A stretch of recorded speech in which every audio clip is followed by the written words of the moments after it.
Hello and welcome to Lands Unknown. My name is Will, and today we are going to crack in and start doing the E-climates on Zaalea. We're just going to knock those out, and primarily in the north. We may start working down the ranges, the what is it, Zaalean Cordillera later on. Oh, hello, Kate. Wonderful to see you this morning for me. And we just changed time zones out here in BC. So, now it's standard time. Yeah. I think now it's standard time and we're not changing anymore. Praise the sun. There we go. Not changing anymore. We're gonna stay in this time zone forever. Hello, Rider 2 and Old Growth Forest. Nice to see you here today. Oh. And if I'm a little off, an hour or less of sleep last night because of the time change. And I've also had a persistent cough for the last, feels like, few weeks. Now is daylight saving time. Right. Okay. But for BC, it's now just standard time. We have no distinction anymore. Now it's just Pacific time. No standard, no daylight. Which is for the best. I mean, people can argue about whether or not they want an extra hour in the morning or the evening, but I'm just happy that we don't have to change the clocks anymore. Not that besides the stovetop clock or the car, I really need to change any of the clocks anymore, but And new desk, new setup. So you're going to see some different books behind me than you normally would. Hopefully you can see all the llamas as well and alpacas. Yeah, this is much more convenient and there's less light shining directly in my face.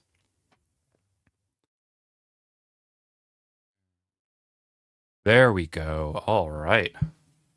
Just going to shift around a little bit and we will crack right in. So I was able to warp the Taikan Basin and the Araucanian climate maps so that they now overlap with our imported maps here. I'll probably put the imports on top and just set the whole thing. Yeah, I can't just set the whole thing, so.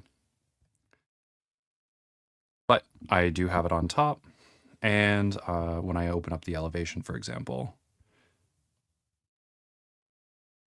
I can just lower the opacity so we can see what's going on. But that looks pretty, yeah, I was a little concerned about the warping to begin with, but I think it was able to map on pretty well.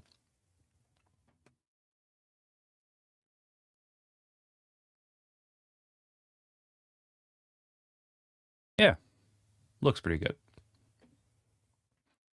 And that's the thing, like working with the regional maps, rather than doing it all over again, since I've done it digitally, I just took the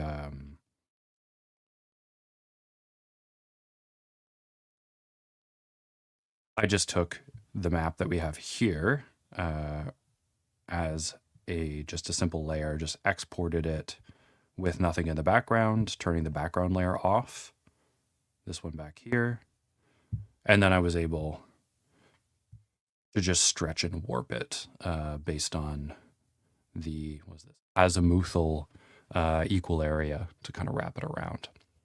And then I went back and I grabbed the Araucanian one and did the same thing in the south here.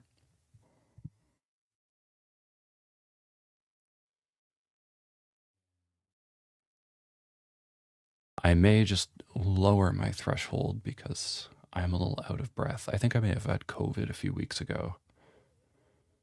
All right.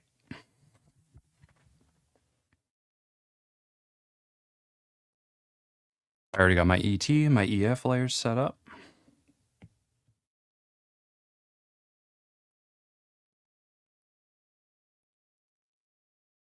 What I'm going to do is just find everything that is below 10 degrees all the time and just brick that in as ET. So that'll be pretty easy to work with going forward.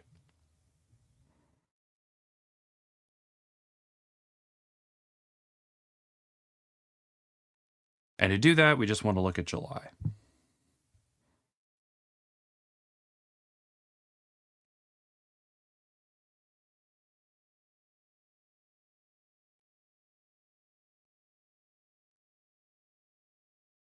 Yeah, I don't want the pencil. Probably want something that's a little thicker here. Studio pen tends to work.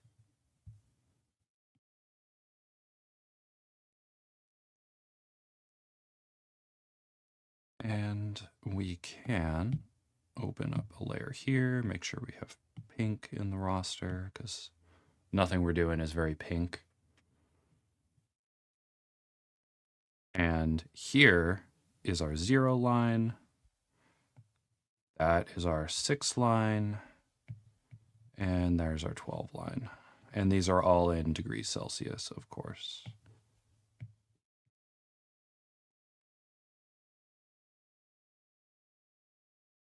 And we got 18 down here. And 24. Good news, I got all the right chargers, so we're going to go for the full 2 hours today.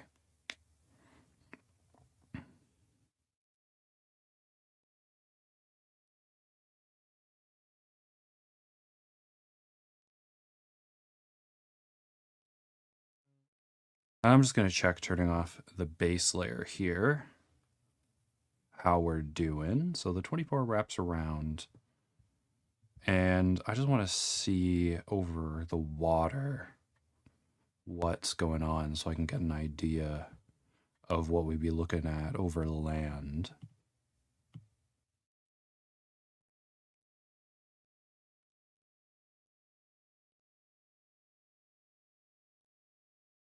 Where are we?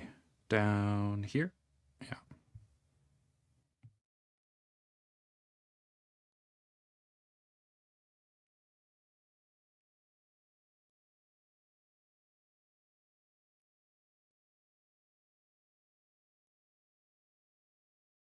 Yeah, so we see that there's a, yeah, I'm already on layer, good. We got 12 here, 0, 6.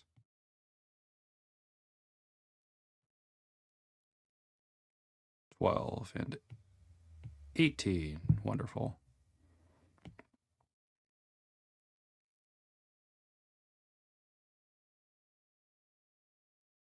Yeah, so, we're in the 20s in here because there is probably, if I'm remembering correctly, in the summer, yeah, so we've got warmer water kind of circulating in there.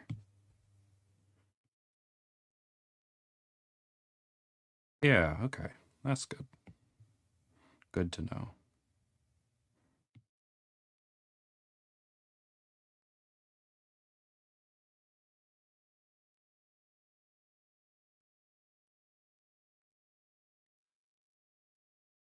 So that when I'm doing the calculations from sea level, I can, kind of know where I'm at. Because Zaalea is particularly mountainous. Let's throw that base back on. Yeah, because we got the Cordillera there, and we've got a bunch of ranges here kind of smushing this land upwards, which creates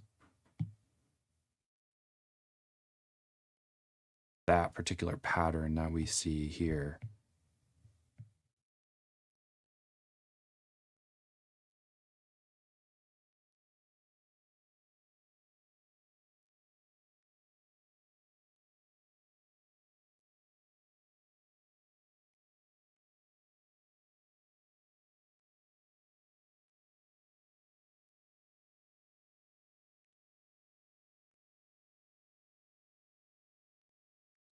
All right.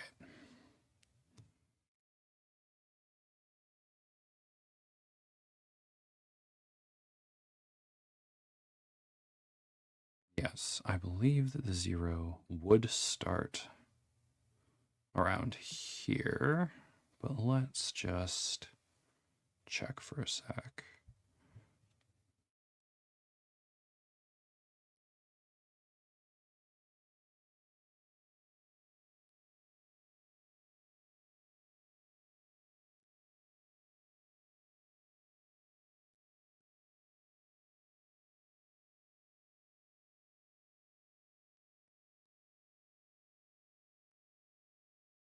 Because if we're going out over the water and with the heat coming up,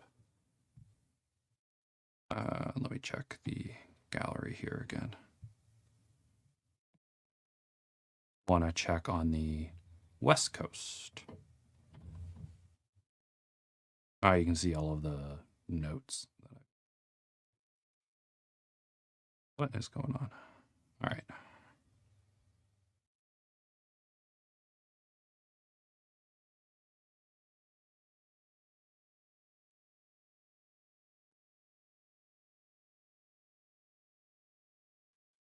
Yeah, so we can see based on this rise here, and that is the 12-degree mark. So that's kind of what we'll be using for determining where that 0 starts in there. I can also check it on this one. Let's see.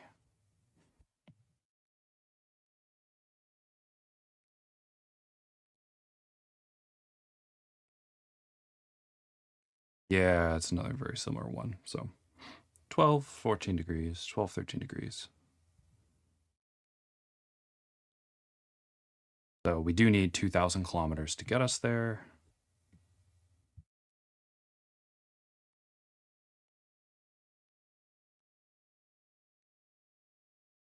And as we know, that is 1 to 2K. That's our 2K mark.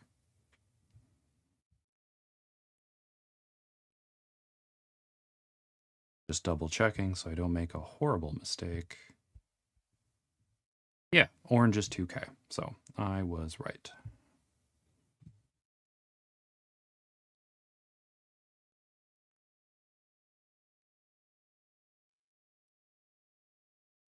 So at the orange here is where we are going to start to see our EF. And we're going to see some EF maybe up around here as well. So let's just make a note that this is going to be, what is it? 12 to 13 degrees at sea surface level.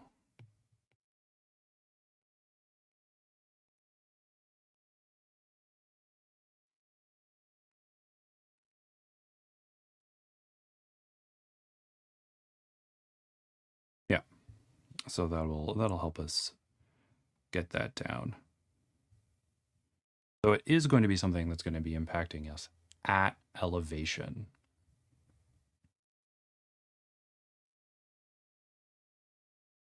And the reason why this is 12 degrees is because we got the 5 around here. So we could probably assume that around here at sea surface level, it's going to be about 15 degrees, which is fair. That's totally fair.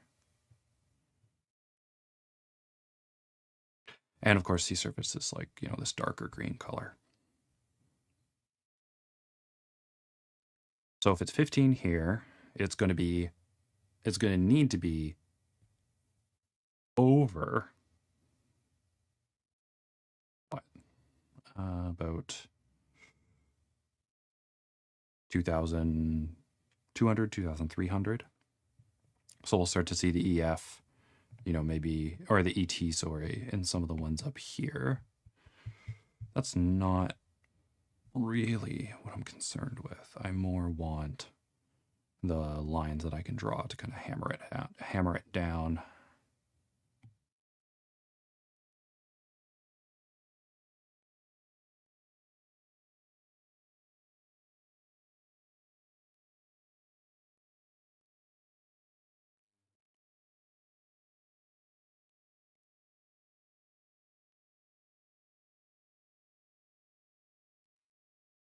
Yeah, may have gone a bit crazy with the F in there, but that's okay. Or ET in there, sorry.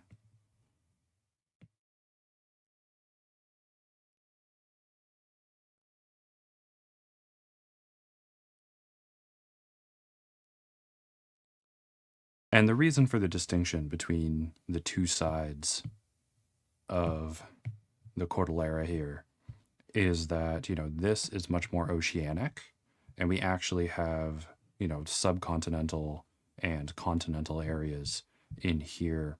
The subcontinental area, we can easily see is why this comes down so low. So this is kind of the difference between the, so we got like a continental area coming down to here, and then I believe subcontinental coming down to here, and then, well, just before like the tropics start.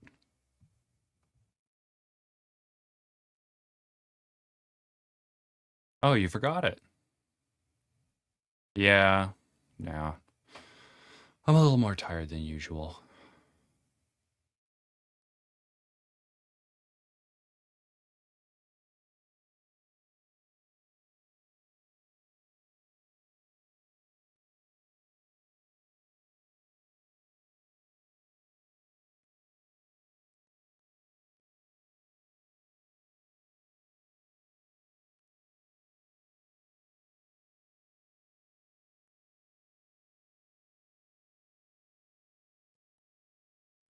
All right, so let's check our elevations in here. Just make some marks for when it's below 10 in the... Oh, no. I was saying about EF. I wasn't being crazy about the EF. Yeah, no, it's fine. Again, it is a little more tiring than usual. All right, so in order for us to get to... So yes, stuff within the 6-degree mark would be EF. So let's in the summer. So let's just check this. So if we're here and the sea surface level is 115 and this is 500, no, there's 1,000 to 2,000. At 1,000, that would be what? About 6 or so? No. 8. It'd be about 8 degrees. Okay. Wonderful. So yeah, I did not go overboard in any meaningful way. So what I do need to figure out is at each of these points along here where we are going to actually start getting it. And I also want to go look at, did I do like an old climate one too? Yeah, I did.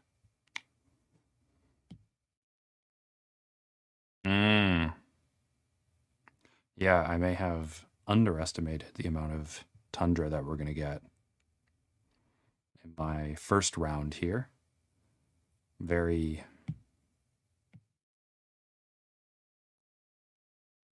Yeah, a little conservative with that. That's okay.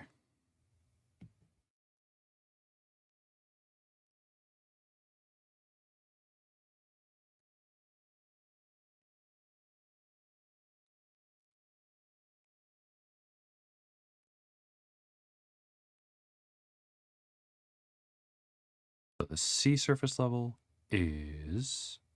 So at some point between here and here, because that's 500. So 500 less 12. Yeah, so at 500 meters from 15. Let's just do what we normally do. All right.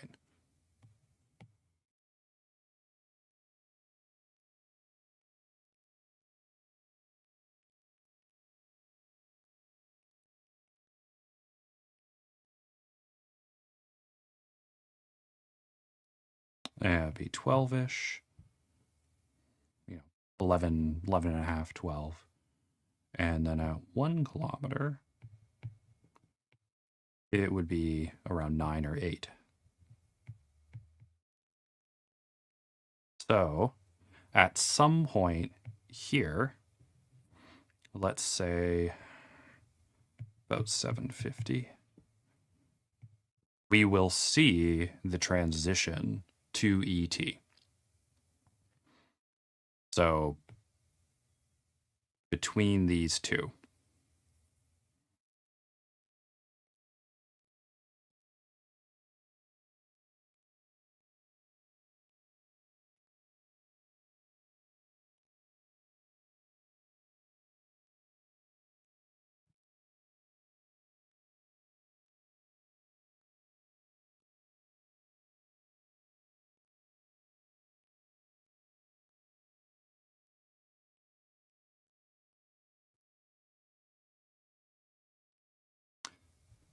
which is what I started doing over here, actually. Oh yeah, no, I shouldn't be drawing on that level. Ugh. Check your layers.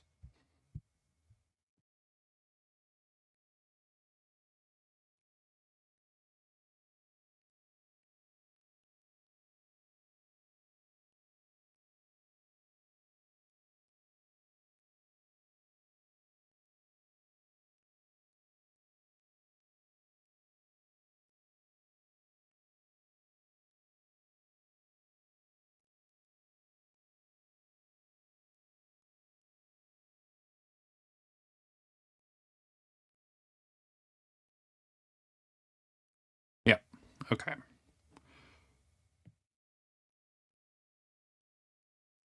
I see what my past self was doing. My past self was like 2 weeks ago.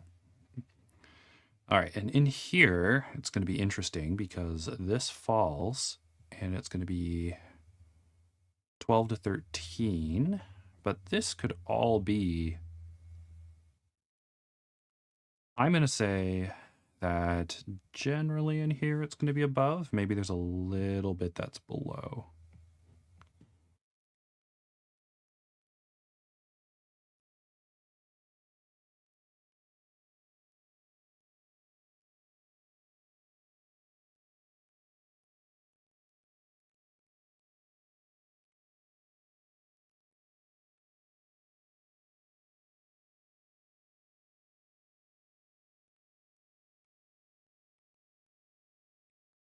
So we could get this little valley of. All right, so then what I want to do is connect those and go off that way. Clearly, all this stuff is going to be in as well. Can I draw on that? Oh, great. It's not locked to the base layer here.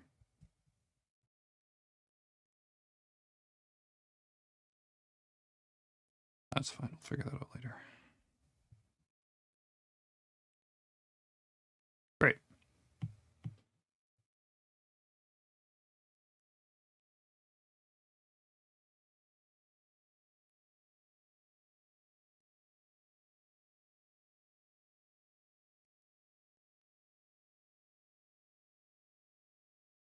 Okay, and then we're going to have a similar thing over here because that is still in there. So let's follow. So over here.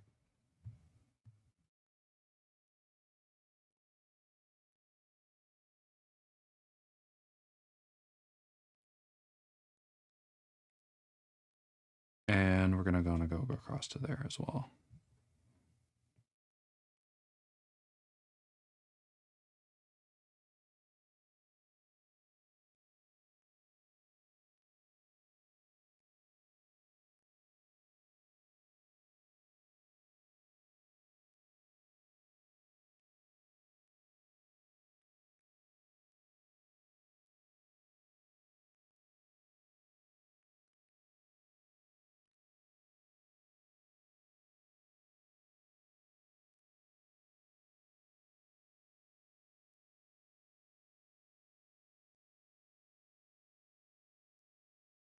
All right, and then we're just going to want to cut across here more or less. And we're going to cut across there. Good.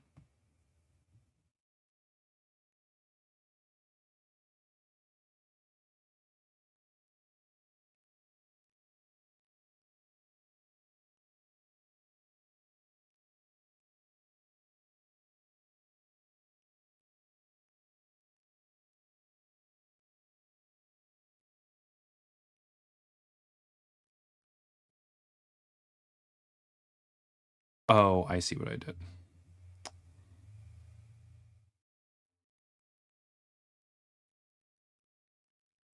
I didn't deselect it.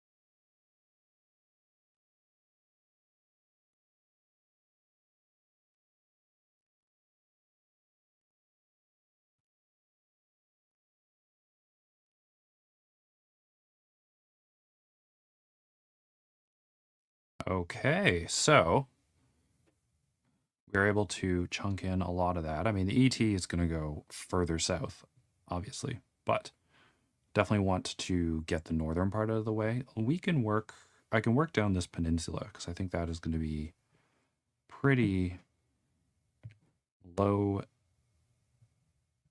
pretty quick to get done as far as the ET is concerned.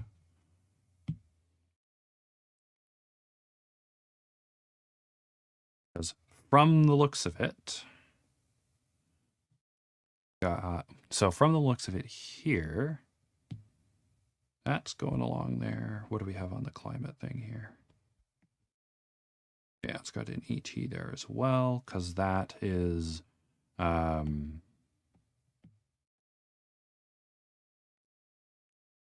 that's 0, but like we don't get to anything marginal until over here. But even then, 0, 6, like we don't see 12 in this.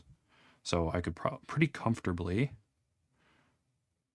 grab a lot of that. And as far as our elevations are concerned, what did I do on the climate one here? It starts to show that, but like that, you know,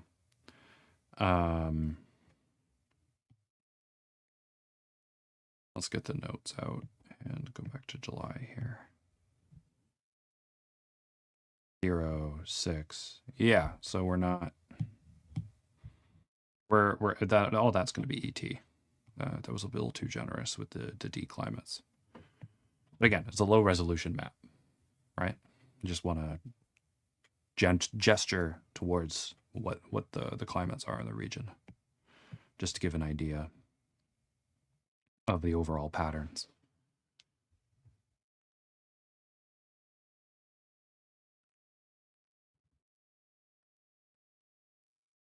Okay, so all that's going to be ET.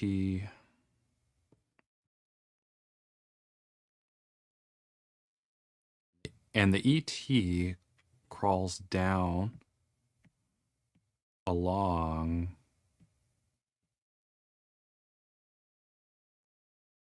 more or less where the glacier is. So yeah, I think we will stick to that 200, but I will make some climate checks just in case here. But here, at sea surface level,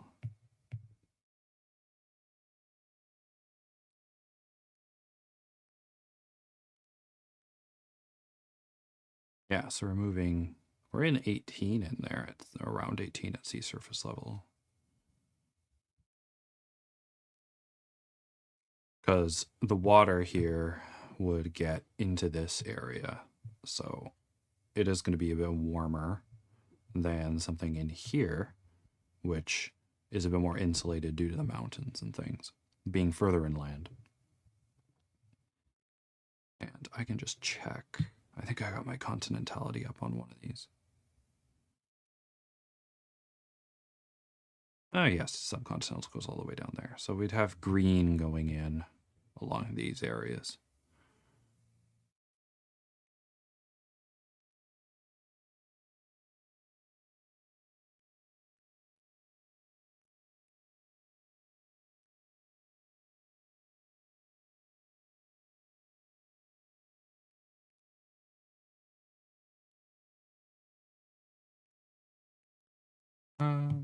Let's do that differently. Yeah, let's have the sea surface level on top. And then we're going to have 500 meters. And then we're going to have 1 kilometer.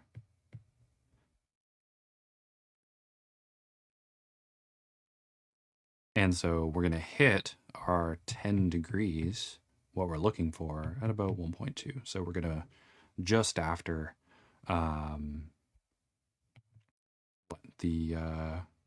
in the yellow. Yeah. No. Yeah, yellow. So we're gonna go do it in the yellow area.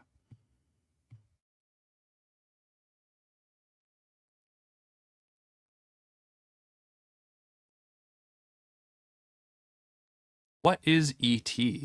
ET is so ice. So that's one of the polar climates, right?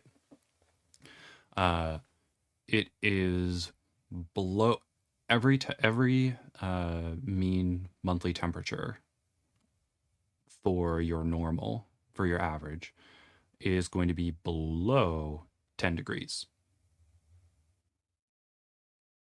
And it does not care how much precipitation that's being received. Doesn't matter if you're getting more in the summer or in the winter or what have you. 10 degrees. So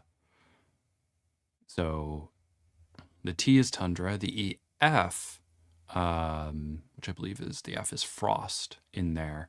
Ice frost is when every month is below 0, which means you have like pretty consistent growth of glaciers and ice fields and ice sheets, assuming there's a meaningful amount of precipitation. There are some places where there isn't enough precipitation in order for glaciers to grow. I mean, we can look at the difference between ice sheet coverage in North America compared to, say, Eastern Eurasia during the last glacial maximum. Large parts of Siberia and Central Asia would have been very cold, probably could have had ice sheets there, but they didn't receive enough precipitation. So ET, the ice tundra, is, usually imagined to be, like steppe, but you can also have like a lot of sedges and grasses and those sort of things. But you can also have taiga, where you have trees and shrubs that can survive those cold temperatures, but they have very short growing seasons. And keep in mind, like the 10 degrees, below 10 degrees, like if you have a day where the average is 9 degrees Celsius, maybe the night is,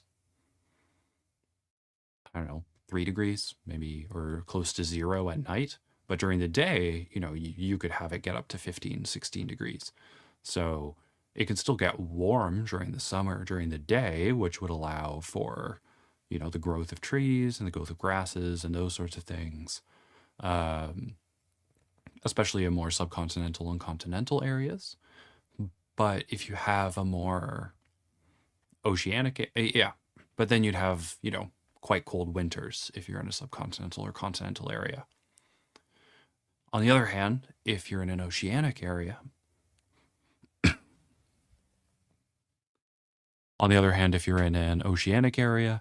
then you can have some pretty stable temperatures year round. Like you can have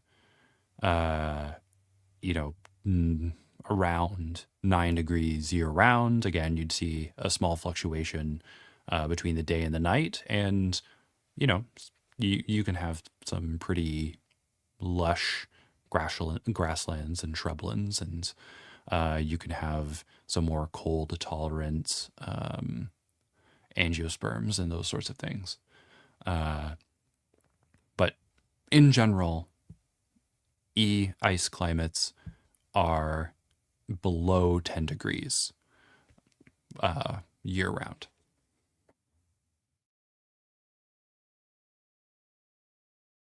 Yeah, in Köppen, it's just that the E here stands for ice.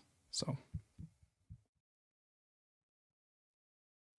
that's why I refer to them as the ice climates. There's also like polar, but the thing is that you can also have alpine E climates. So, oh, great. I'm glad. Makes sense. Wonderful.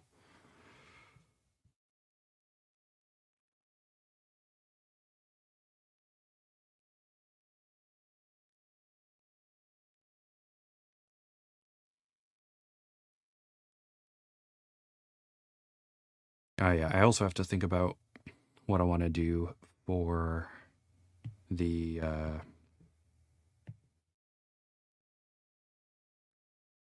World Building Festival, and I've been thinking of a couple things. One thing I was thinking about was building out one of the regional kind of societies and showing the world building of the that we want it to be like here. Great. Yeah, showing the different like world building of different kinds of polities, because we talked to Bib about polities in the last one and kind of building that out. So showing a kind of cultural complex where we have like people who are, am I building on the right layer? No, I am not.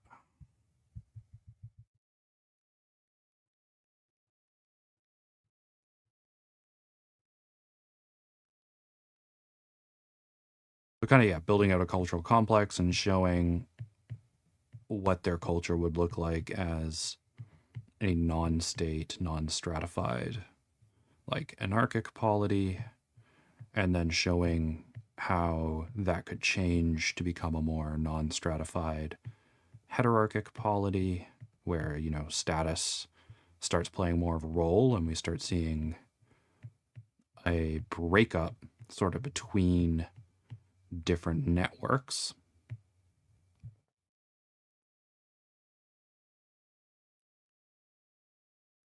And then showing like a stratified heterarchic polity, which is kind of making its way towards being, or a stratified hierarchical polity, to show one way that that kind of develops, you know, and this is, you know, where we get to see like traditional like chieftain, you know, kingdom sort of things.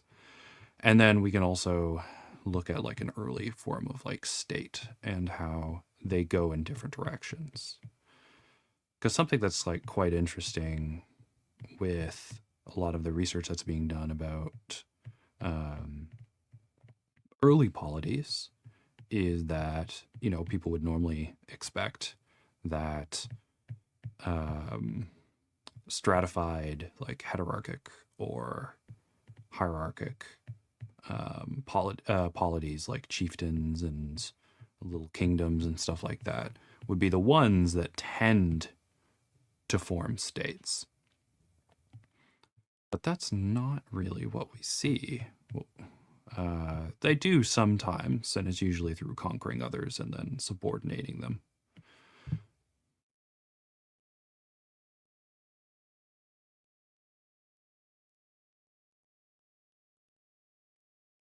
But all in all, we tend to see those where they may have differences in status. There may be some stratification. You know, there may be elites in one way or another. But, you know, a lot of the early polities that form states in like, you know, the West Asia and stuff like that, and in you know, the Mediterranean world, seem to have formed the early machinery of the state from a more hierarchical perspective situation, which is quite interesting. There we go. Okay, so now let's gonna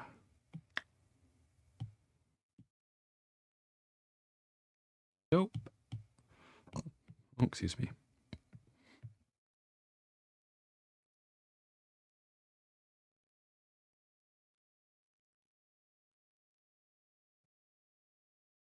So I may do that. Another thing I was thinking about was talking about dragon domestication, how to domesticate a dragon, and looking at a lot of the, you know, social science research that's got into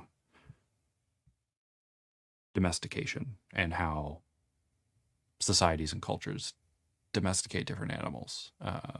So it would kind of be a primer on that and also pushing back against stuff like gun germs and steel and things. And I occasionally see it. Well, you know, I see it quite a bit in some world building stuff. It's just kind of people's base assumptions, I guess. What do we got down here? Yeah, let's just keep it in the green.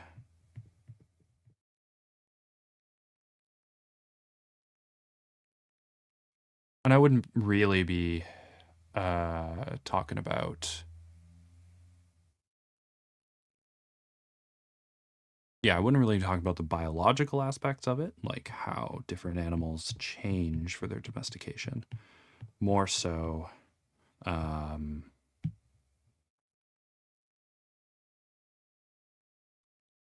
like why people do those things and how certain animals become included in people's sort of systems. Or I could draw pictures of sprites and brownies. Yes, I could definitely do that. The sprites and the brownies are definitely fun ones.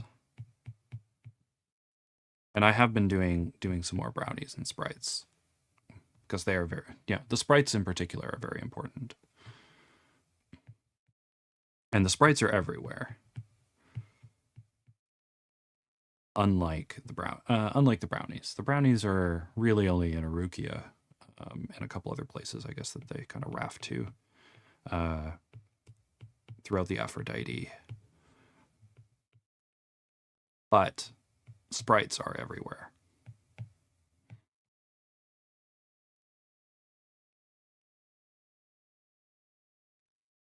And the sprites are very cute. Because I think, yeah, and I do endeavor to give them very cute names, like Raindrop. I think that's very important for the sprites, that they all have very cute names.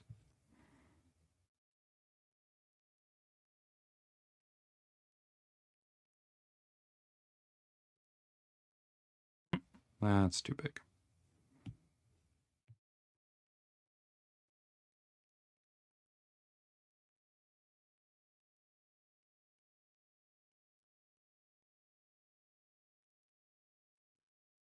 Where would I be in the schedule in September? I think in September I probably would have released or be close to releasing the yeah, maybe that'd be the last one for chapter 1. And then I'd have the appendix video after that.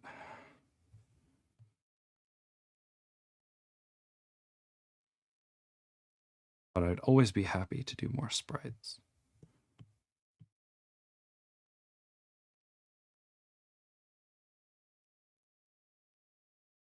And brownies. You know, brownies have a fun niche. And they're also very cute. Hey! How's it going, Bib? Collabing to talk about domestication for the World Building Festival? That would be pretty cool, because then you could talk about the biological factors. And we could also talk about, yeah, and then I could bring some of the anthropological and like geographical stuff to it. That would be exciting. I would be down for that. And soon Biblaridian will join us on the stream, not like today, but you know, maybe in May once we finish doing Zaalea, because we're going to start developing the creatures, the different clades and groups that live on Zaalea. And Bib said he'd be up for that, which I'm really excited for. In all seriousness, both your ideas sound good. Thank you. Yeah, so I'm, you know, maybe there'll be some sprites in there. There'll certainly be some sprites in there, especially when we're talking about domestication, because sprites are important for pollinating all of the little plants that people need. Yeah, looking forward to it. Excellent.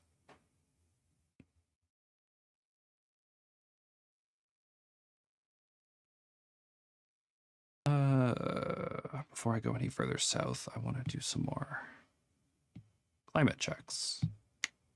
Okay, so we got 18 on that side. Whoop. I'd bring that over to here, so that would be in there as well. Okay.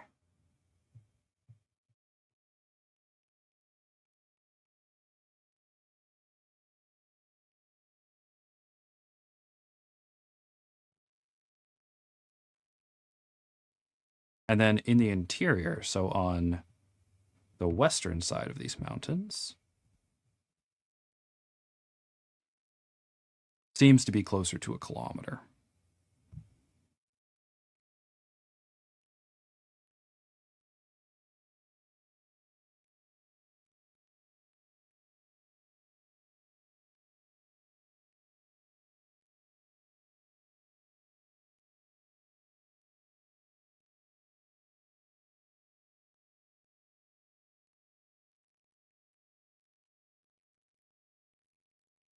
Yeah, I think it'll be a lot of fun. And, kind of the conceit of this is that we have different groups surviving in different places. And I don't know if I have an image. Let me bring it up. So I'll. Uh-oh. Oh, easily fixed. Um, Let me just add a map because I don't know what I have in my gallery because I have to move things back and forth. So I don't want folks to accidentally see something that I'm working on that's not quite done yet. But I did remember bringing over a file. Hey, there we go. Great. Wonderful.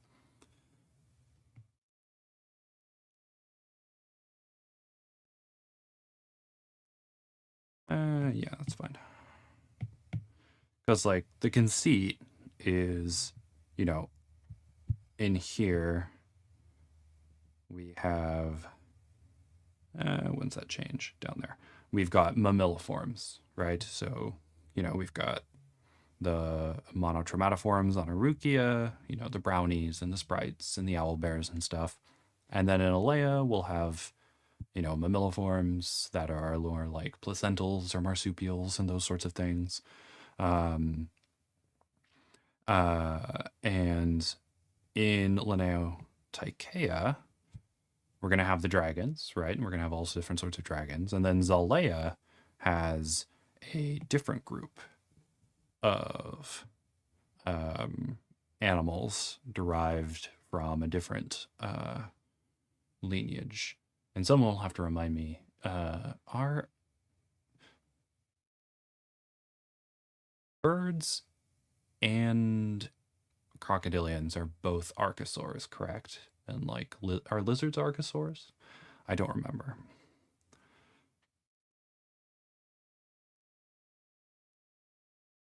Please let me know about the archosaurs, or else I have to go check Wikipedia or something.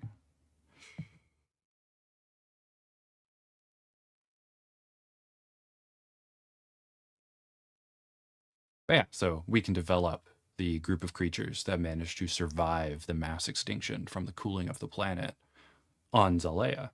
And there's going to be a couple of them that are also more prolific and exist outside of their particular realm. But for the most part, they're going to be pretty unique. Birds and crocodilians are two extant groups of archosaurs. Wonderful. So there's a different group. There's so archosaurs were in Protobacera. If we go back to our deep history here. Boop, boop, boop. Here we go. So looking back at the deep history, this area would have had what are the Dovian equivalent of archosaurs. And this area is where we have the Dovian equivalent of mammals. So Zaalea and, the eastern side of the Cordillera here is going to have its own realm with its own biota that's going to have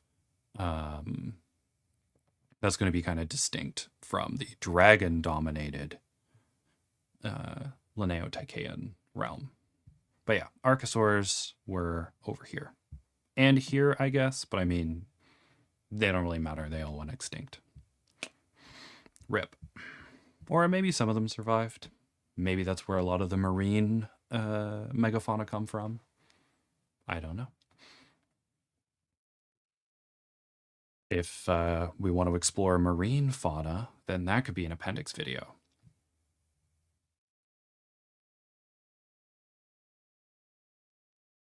Thank you for clarifying, Bib. According to Google, lizards are not archosaurs. Yeah, I didn't think there were archosaurs. I'm just not sure. That's not my thing. The Chilean mackerel recently. Oh yeah, yeah. Good, good shrubland. Definitely thinking about those sorts of, definitely thinking about those kinds of biomes when we're thinking about dove. The forests are going to be pretty restricted, but we're going to have lots of shrublands, lots of meadows.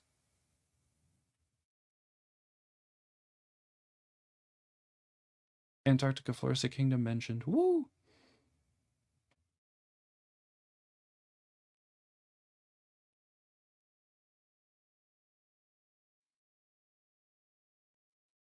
Oh, and Bib, because the Neotecs are also going to be doing domestication.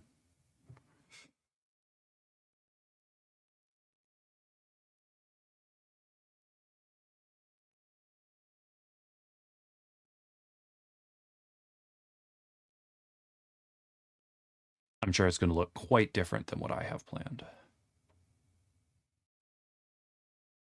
Lizards are leptosaurs. Yeah, and I think Madeline's dragons are come from that instead of archosaurs, which I think is quite cool. Dr. used to have tempered rainforest, which is over 90 meters tall. Yes, used to be a much warmer place, especially before the cispolar current opened. Oh, you're finishing the script for the first semester video as we speak. Nice. I'm definitely looking forward to that.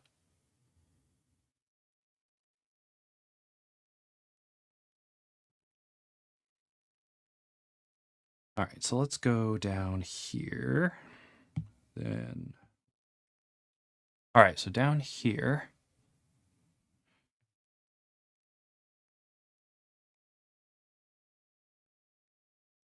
In July,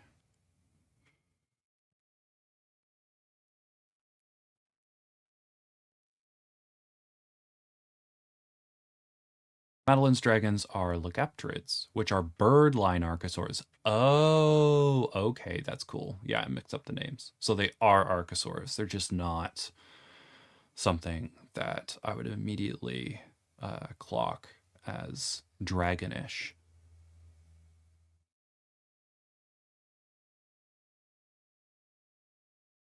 Also a vibrant community of dinosaurs. Yeah, and I always liked, like Walking with Dinosaurs and the other dinosaur documentaries and stuff where they show Antarctica and they show how the dinosaurs there were kind of adapting to the different conditions, especially since, they don't have light for like half the year. Well, more like quarter of the year, but still. And you had like dome-headed dinosaurs. I'm not sure if they're specifically pachycephalosauruses, but you had a variety of dinosaurs down there that are quite cool.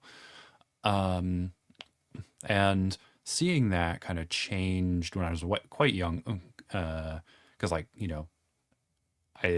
lived through the change in our understanding in the depiction of dinosaurs from Jurassic Park coming out to now, where there's a lot of like dino fuzz, the picofibers are specifically pterosaurs, which Bib was telling me recently, but like the dino fuzz, and a lot of the feathering of dinosaurs, and the depiction of certain Antarctic dinosaurs and giving them fuzz and stuff like that was pretty wild when they first started doing that. There's actually large ice sheets during the Carboniferous period. Pretty cool because there's also quillwort relatives that were 160 feet tall. Wow.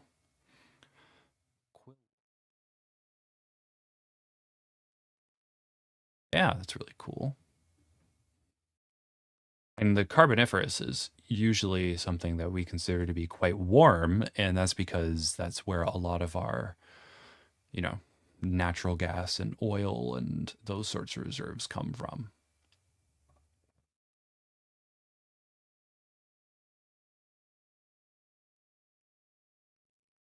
And yeah, a lot of the old knot trees in like the Carboniferous were, yeah, they're like liverworts and stuff like that, quillworts.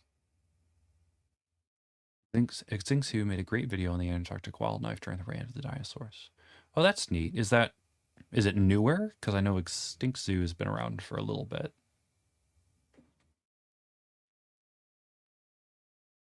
Or maybe I'm conflating Extinct Zoo with something else.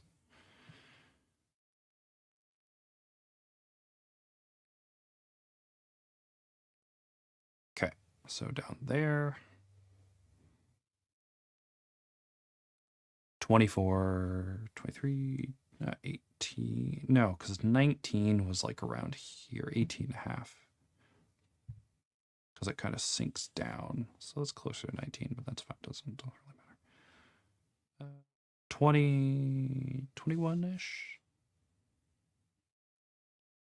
Yeah, let's say it's 21-ish.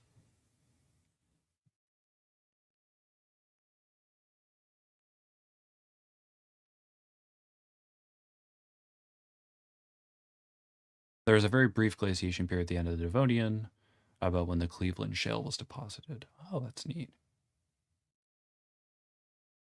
Yeah, wildfires must have been apocalyptic. Oh, yeah, I can't imagine where we're going with that. That's not going to be a good time. All right, SSL 21 degrees Celsius. Yeah, I don't think we're getting more oxygen, but I think with more heat and with more fuel, wildfires are not going to be a good time. And that's one thing in the first video. Yeah, in chapter 2A, one thing that I wanted to talk about, but I didn't really have time to talk about, and maybe would have been too much, was wildfires. And the regular wildfires that would have occurred, particularly at the end of the dry season, like in that dry autumn period. At a certain point, you got to cut stuff off. I'm going to return to it in chapter 3. Early in chapter, yeah, in chapter 3, the people who live in the wet winter savanna are going to take advantage of the regular wildfires, and use them as a part of their land management system. But yeah, I mean, I only had so much time, and I could only talk about so many critters. So,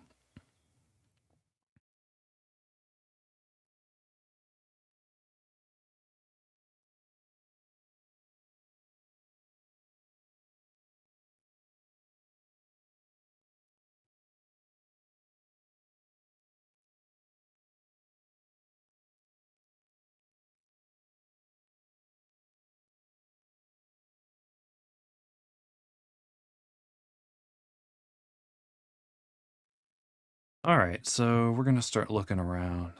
Where's the 2 kilometer mark here?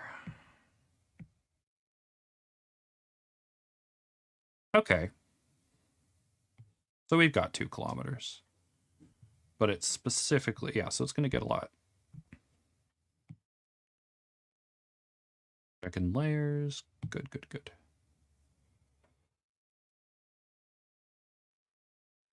Bye, Writer2. Thanks for dropping by.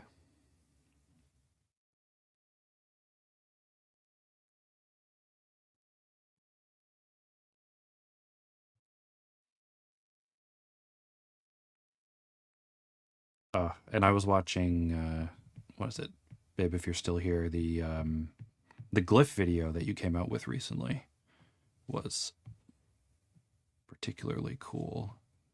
I was thinking about that process. I've done that before for my personal projects, like creating the glyphs to work through the orthography for the conlang.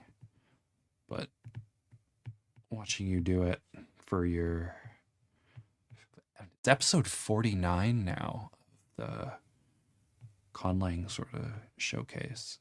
That was, that was surprising to me. I was like, has it really been 49 already? And I know you said you wanted that one to be maybe the last one, and I haven't finished watching it yet, but getting to 50 would be a nice round number.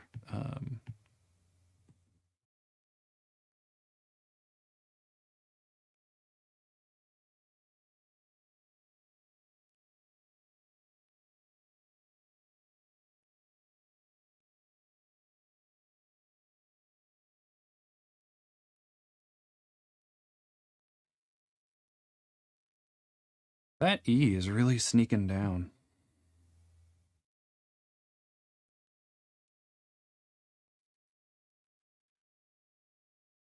Kind of, yeah, I mean, it's going to be a DFC, probably shifting to it, but still very fun.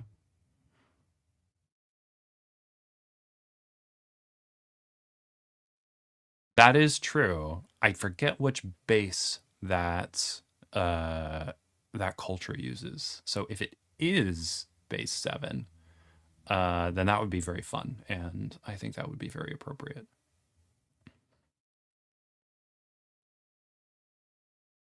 I've always been a big fan of base 12, and that'll probably make its way in. The folks will probably use base 12.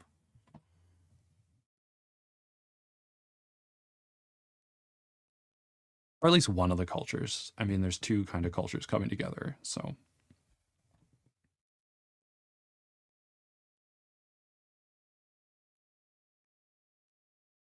Right, so why did I do that on the main map? That's why, because this kind of pops up.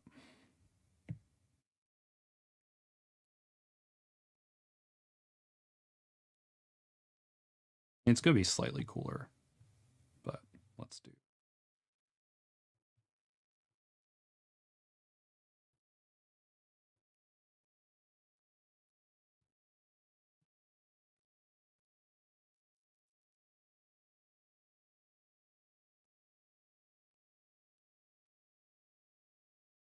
Let's do 20 up there. And we can do 22 here. Or 23. And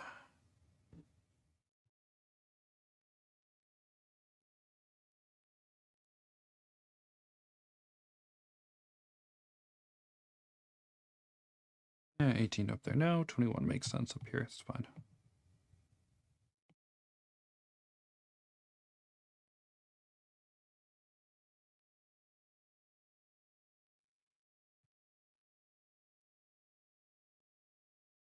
I'll just push the 22 up a little higher.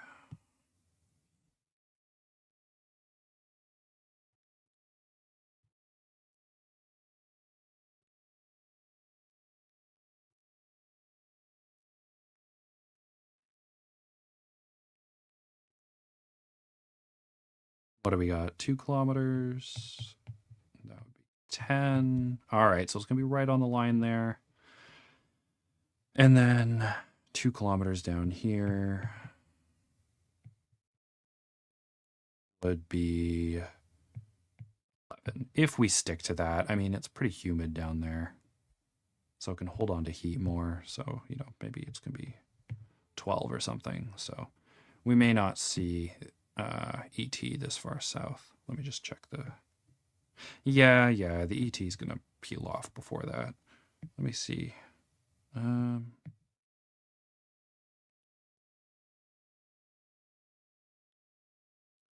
I'm going to end the ET sooner just because it's going to be warmer because of the precipitation. It's going to be hotter air. I'll probably... Let's see where I want to end it. Let's end it there, more or less. Let's just kind of get it to a point between these two.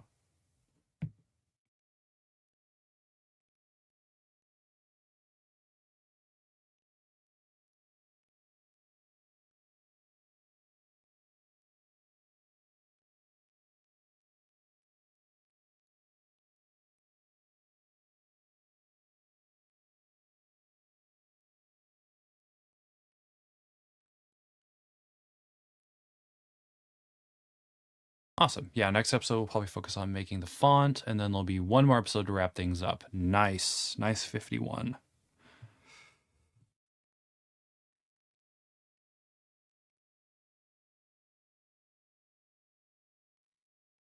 Yeah, that series was one of the reasons why I wanted to do these streams as well.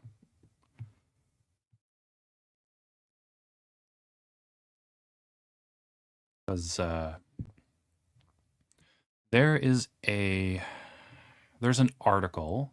It's for free, and I may at some point do a live stream where I just read through the article and talk about it. Well, there's two articles I'm thinking about, but these two articles are about like critical world building, and they talk about world building from various perspectives and like critical perspectives on world building. And one of the things they mention is that in most forms of media, you don't actually get to see the critical you don't get to see the critical processes of world building. And while people can describe their process like post hoc, usually like that's not the same as the discernment and the decisions and practices of world building in the moment. So I was very much thinking about that in reference to watching your live streams about conlanging and just throwing those up on YouTube, um, and watching other world builders who do like live streams where they're developing parts of the world either visually or talking through it, or I guess what I'm doing now with the climate mapping, or Edgar's live streams where he was going through it. It provides like a very unique window into the process. And on Lands Unknown, we have both the like showcases of the final product. We've got the footnotes, which kind of unpack certain elements of the process and the procedure and like thoughts that I was making, but it's in more of a reflective form. And then we have like the live streams where I'm just kind of going through the process and talking about it to the best of my ability. So yeah, so I think that's pretty cool. And I think there's a unique space for that in the conlanging. And not just in conlang, but also in world building in general, because the Petersons also do that, right? Making all their languages. All right, now here at the 1,000 kilometer mark, we have 6 downs. That'd be 12. So it wouldn't necessarily. Yeah, I mean, we could have some up here.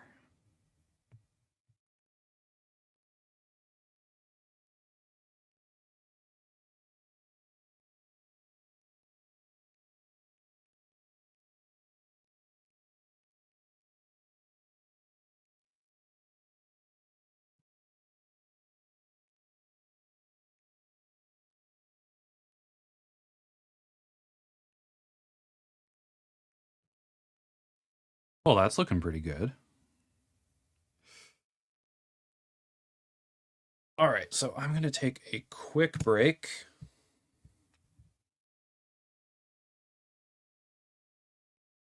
We're going to praise the sun, and I'll be back in a couple minutes. And I'll shift to doing the EF climates for northern Zaalea and parts of that Palomine peninsula there.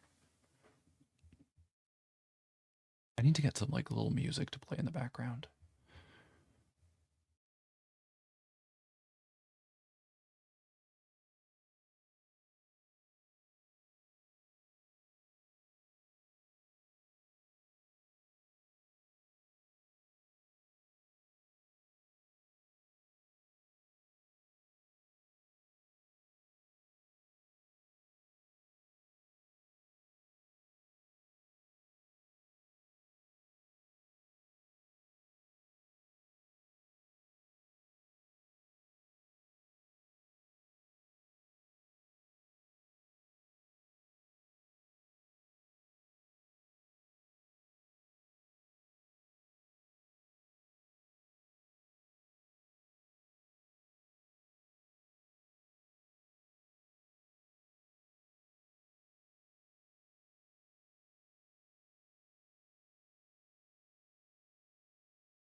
And we are back. Oh, I don't know why I did that. There we go. Yes, sun. I'm getting more and more excited about Green Dragon sun worship. Is there any significance to having 13 sunbeams? No, not offhand. 1, 2, 3, 4, 5, 6, 9, 10, 11, 12, 13. Yeah. No, not particularly.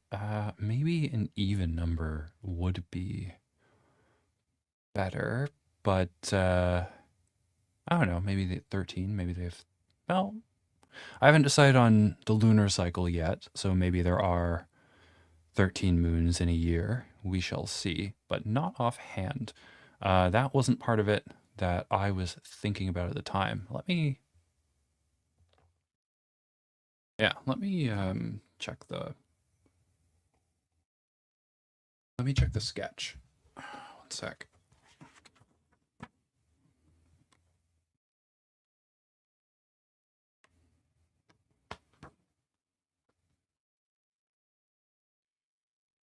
Let me see what I got here. 1, 2, 3, 4, 5, 6, 7, 8, 9, 10, 11, 12, 13.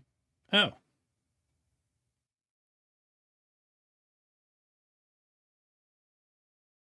Yeah, I don't know. 1, 2, 3, 4, 5, 6,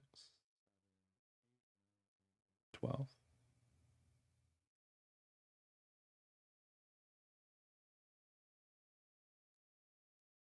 Yeah, no, they just seem to have 12 or 13.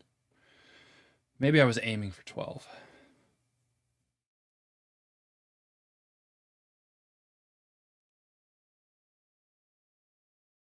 Yeah, and they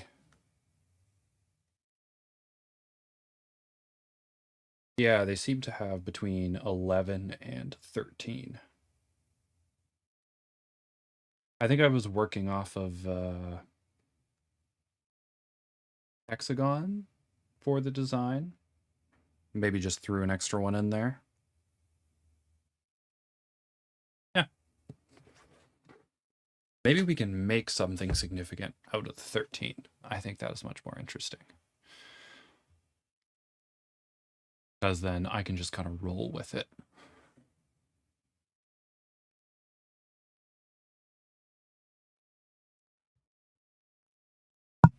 Because it's a little, the mistakes and the offhand stuff can sometimes make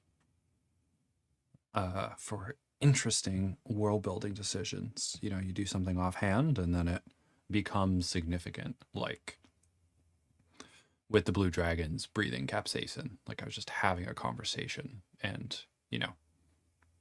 that conversation turned out to be pretty pivotal in forming the idea of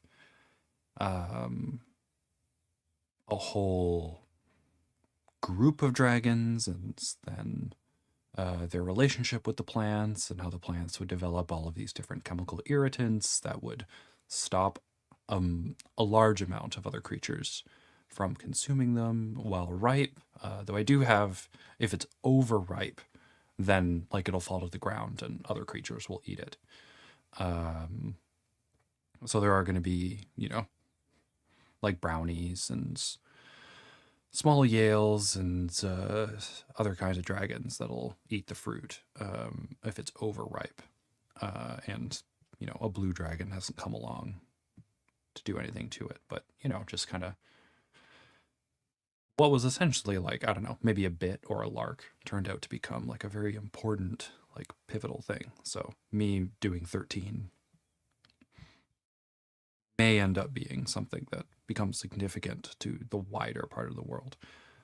And having 13 lunar months could be interesting because there are the 2 moons. One is like a smaller, rounder moon, and then one is going to be like a weirder shape. I think the rounder one's like a captured dwarf planet, and then the smaller one is, just a captured asteroid. And I believe the captured asteroid is going to be closer. So if the round one is further away, probably further than Luna is from Earth, I could totally work 13 lunar months. But then that wouldn't necessarily explain the sun, unless, we have like a cyclical calendar where, these two things are linked together.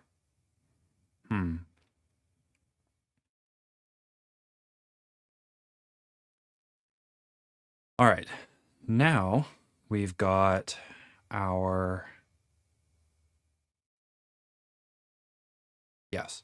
So now we have our ET climates done. We're going to move on to the F climates, which, as I believe Old Growth Forest mentioned,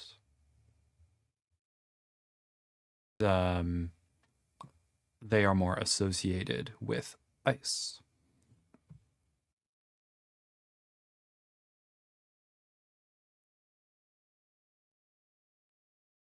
Yeah, now I'm going to want the Köppen below. So let's flip these.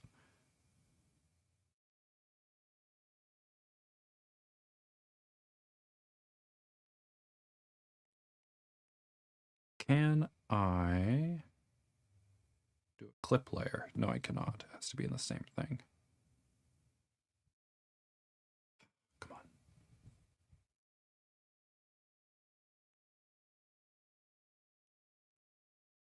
There we go. Boop.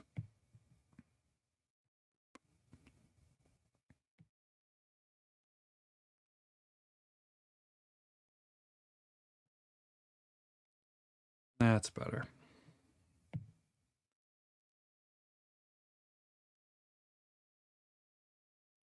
So for this, we have 12 to 13 degrees at sea surface level up here. That is going to be our transition for the EF climates. And that is going to happen at this level. And I'm on the right layer. Wonderful. That would have been a shock.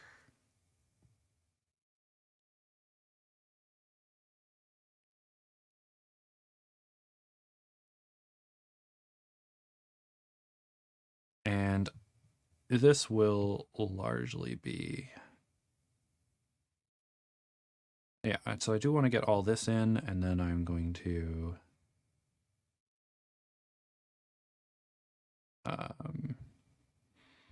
grab a bunch of stuff and... Let's see here. What did I do for... Because the 0 off this coast here is there, right?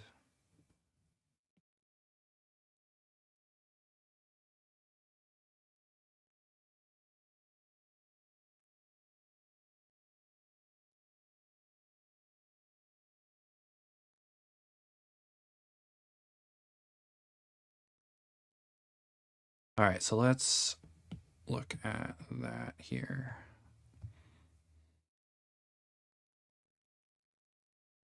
And so down here, we can see that there's an ice sheet, and the 0 line for the temperature, like, the 0 degree isotherm doesn't go directly to the shore.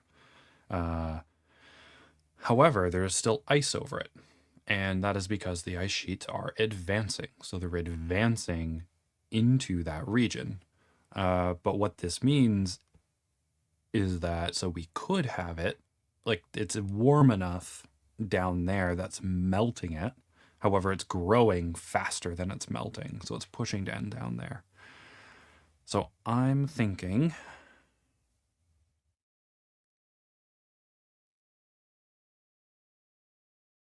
Yeah, I'm thinking it'll probably just stay ET.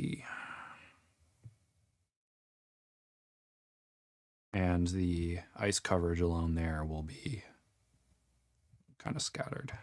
Won't be consistent. And then we have this popping up, which is also going to be EF, but it doesn't have the same coverage.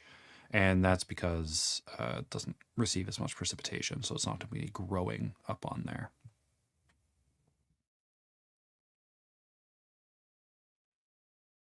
At 18, it's going to have to be closer to 3,000. It's going to have to be closer to 3,000.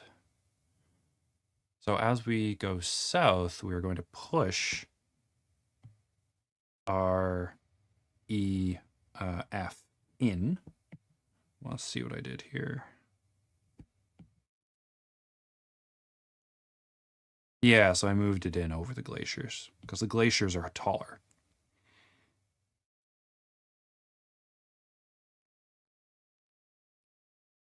You know what? I want to go check the glacier, the ice sheet height very quickly.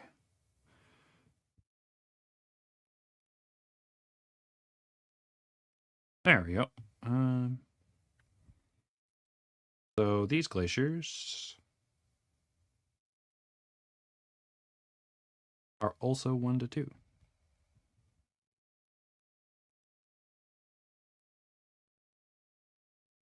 Okay.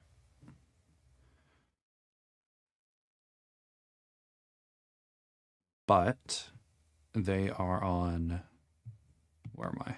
On this layer. Great. They're on this side of the mountains.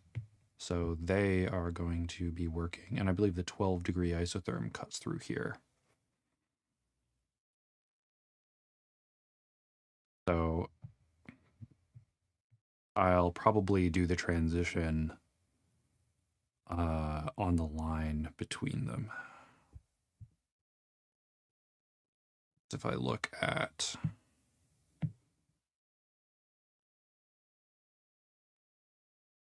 here, this comes, yeah, so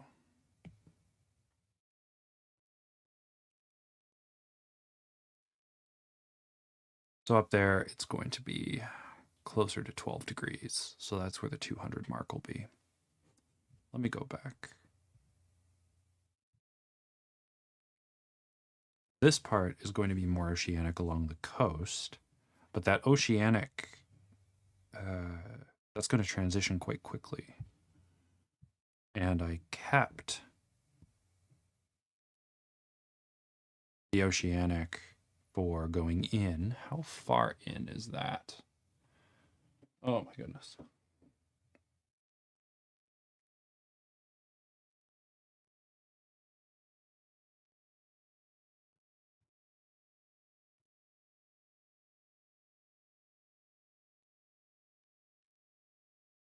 And what did I say in the thing?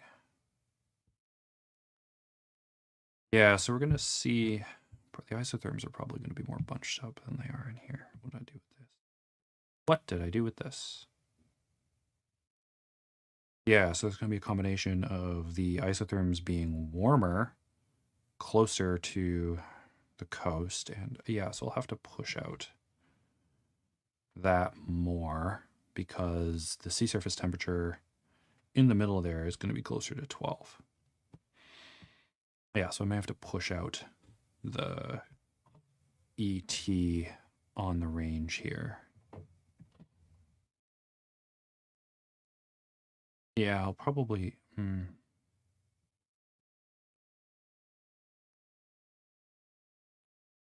Yeah. So let's grab pink and go here. So if...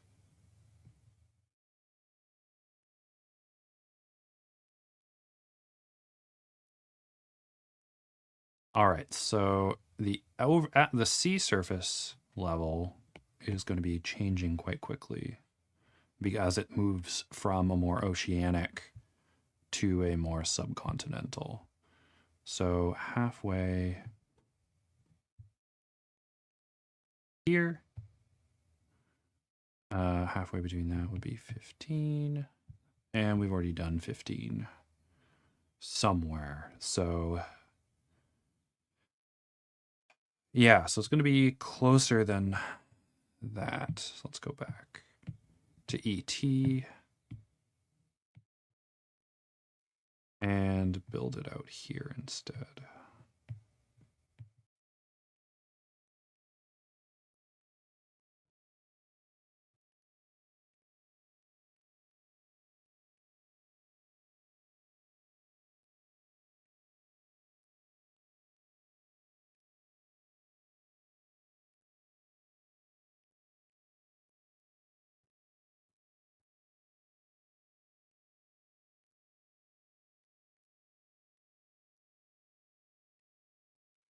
Yeah, thinking more about the moons. 13 could be a good number. And if I can get the 13, I don't know if I can get it to fit. I don't know how well I can get it to fit within the solar calendar.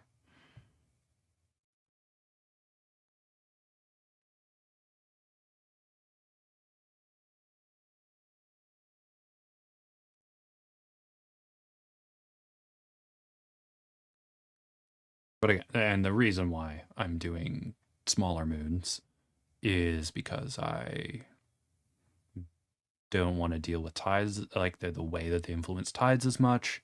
And that's because of my personal project that I've been working on for the past dozen years or so. It has two moons, and one is an equivalent of Luna, and the other is a closer moon. And they have very interesting and complex relationship with one another, but essentially the closer moon orbits twice as often as the farther moon, and this creates at least two high tides and two low tides.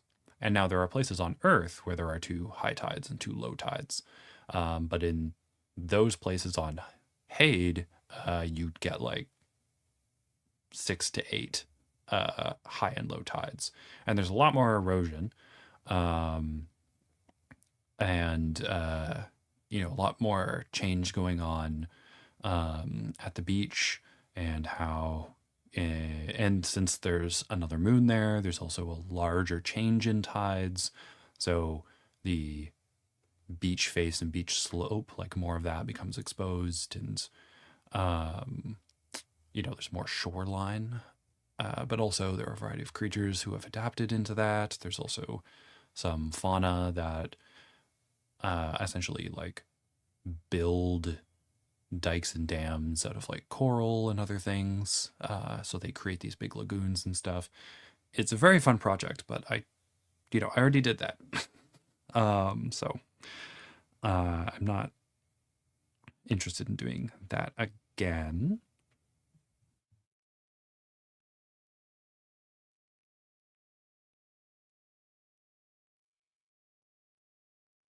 I don't know. Maybe I'll do a showcase for Hade at some point.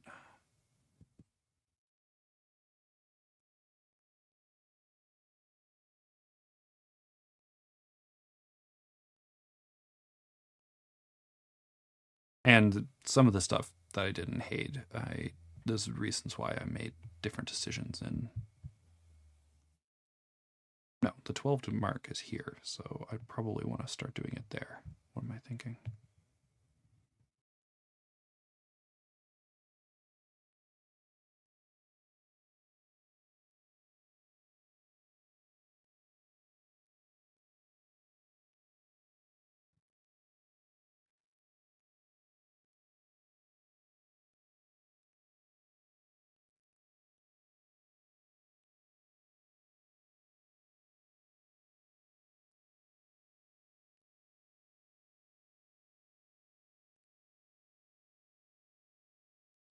Yeah, so it's going to transition as we go along.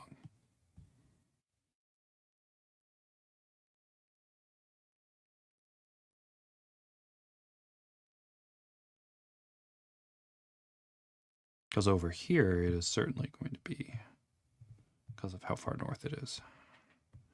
But then over time, I do want it to transition along this line, more or less. I mean, I can have ice fields and stuff on these, but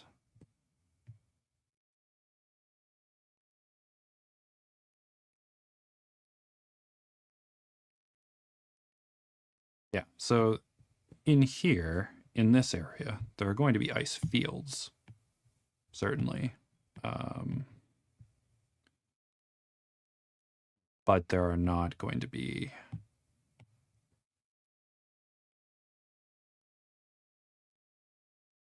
ice sheets.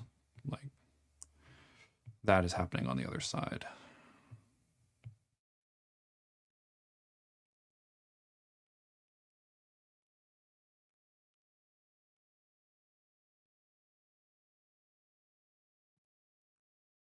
So like this area that I'm just sort of detailing here is a sheet. Sorry, a field. It's like a bunch of ice shields connecting together.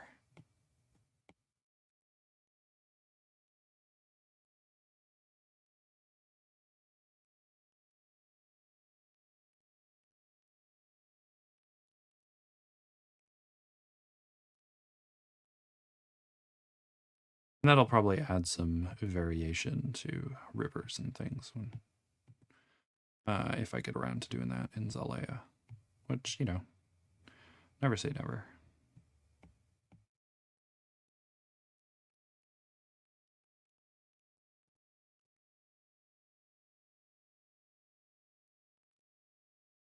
All right, so we connected all that together, and I think I did it all the way to the edge here, so it should be just a matter of, nope, something.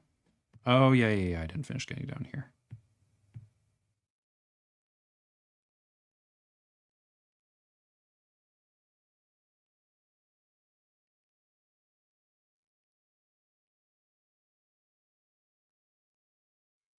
So essentially these peaks on this side are taller than the glacier, than the ice sheet. So the ice sheet can't move over it. There are, of course, going to be valleys and things where the glacier can, where the ice sheet can peer through and probably melt. What is going on here?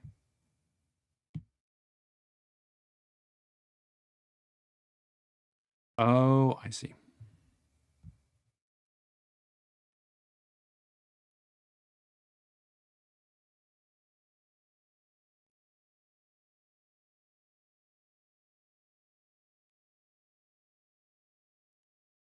Hey, there we go. Wonderful.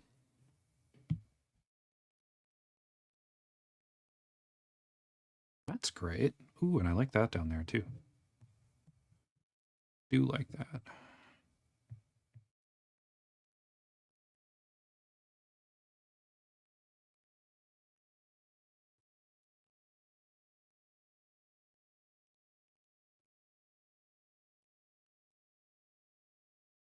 That's nice.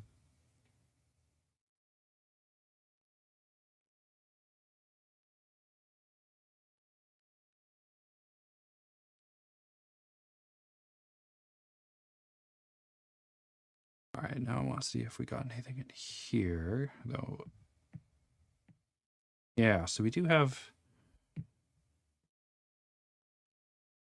this area as well, which is a good candidate for having some ice.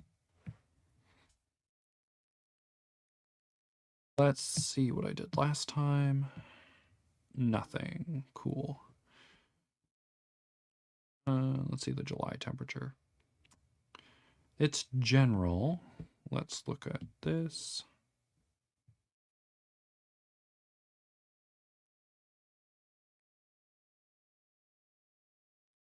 Sea surface level there is 15.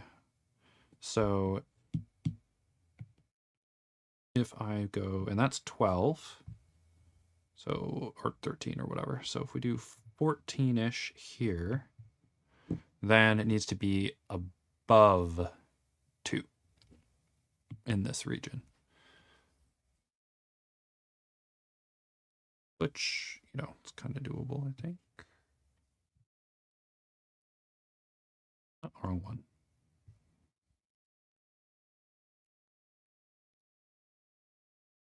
Yeah, so the orange is above 2. So I will be able to get some in there.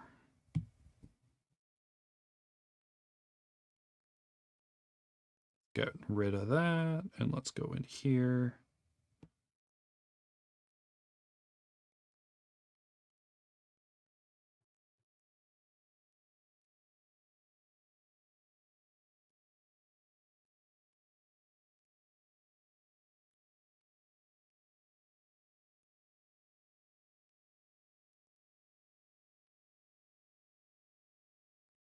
Ah.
All right, so we've got this working down here. And 2 kilometers. Yeah, so it's going to have to continue to get high. At some point, we're not going to have a significant amount of EF. I'm just wanting to decide what do we got. So down here, oh, that's funny. Oops.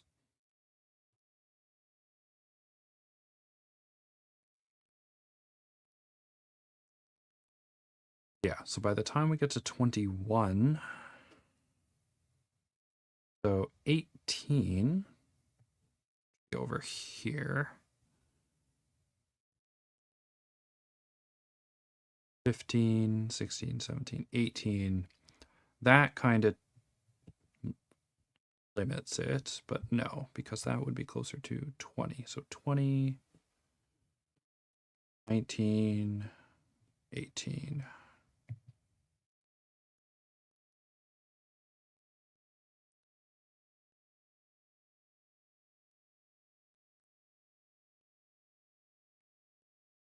I mean, I can have a quicker drop off if I want. So 15, 16, 17, 18. Nope. 16, 17, 18, 19, 20-ish.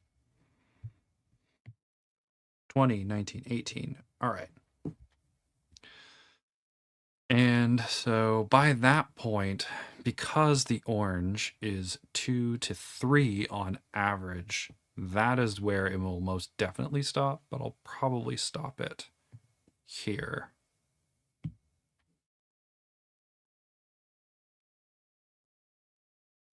All right. Just because like that'll be the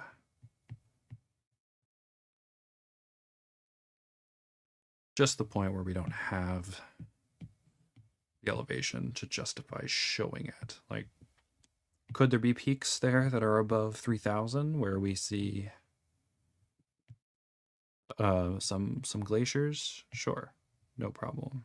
But will it be displayed on a regional map like this? Probably not.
All right, how high are we getting over here? Okay, let's just make sure we get...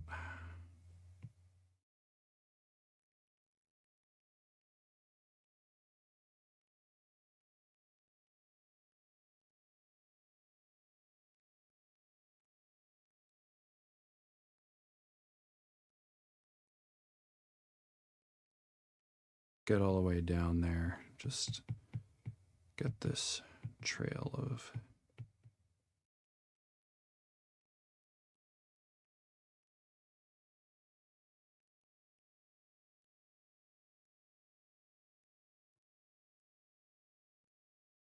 Get this trail of climates down here.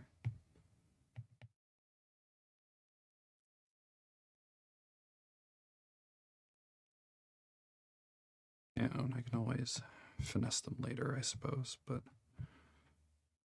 want them to look okay. Yeah, I think it looks okay.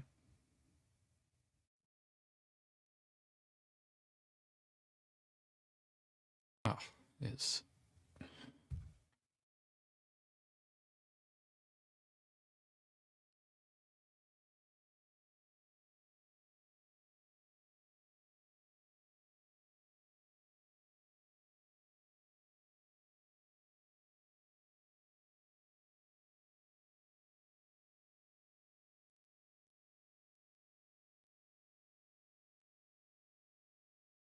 Yeah, all right. So we've got our EF and ET climates kind of done in the north. Question is, do I want to keep doing the ET and EF down to Arukia?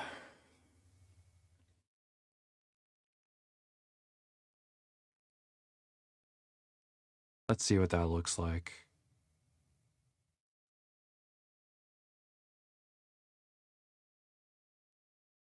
I may have to change some of that because this would be... okay.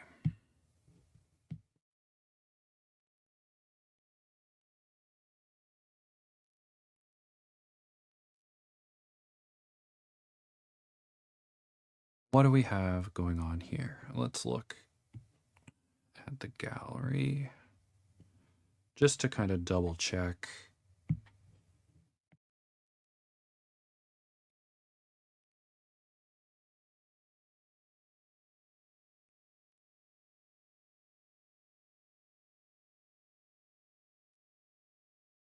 So at about 30 degrees is where that's going to rise up and come down.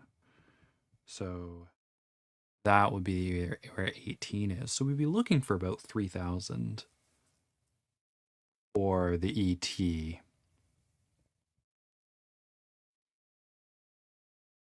Especially between 15 and 30.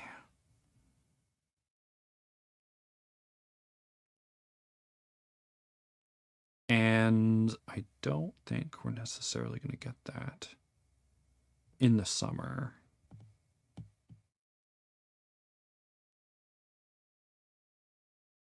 Like, up here, sure.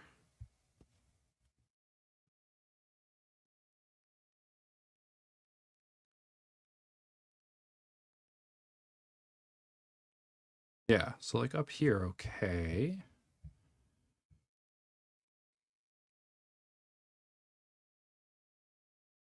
And again, yeah, let's just do that as well. Where's my...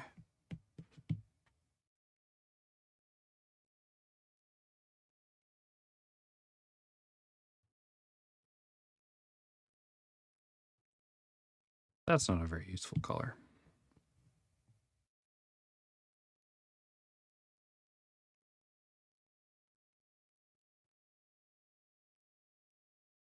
And it is not degrees C, it is degrees latitude. So that's 15 degrees north.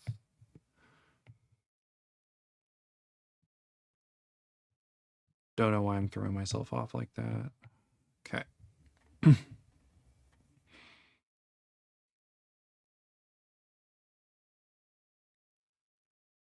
So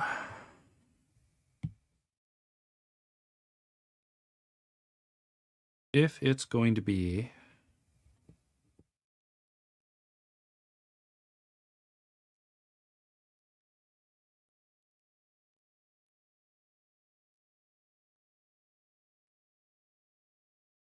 yeah, so if this is 24 to 18, and 18 is going to be pretty broad. Where do we have 18 on the...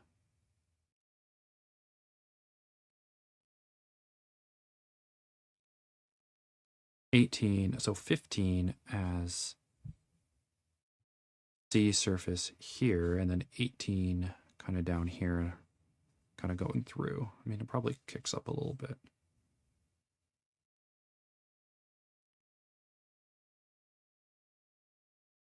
But the 18 would be, because what's the elevation here? Yeah.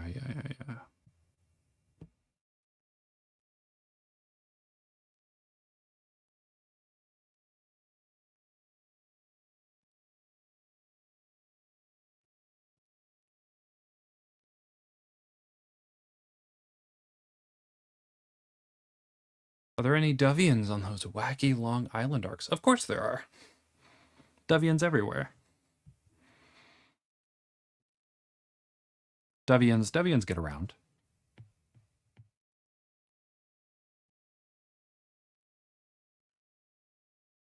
Yeah, okay. Well, I don't know why I reversed it like that, but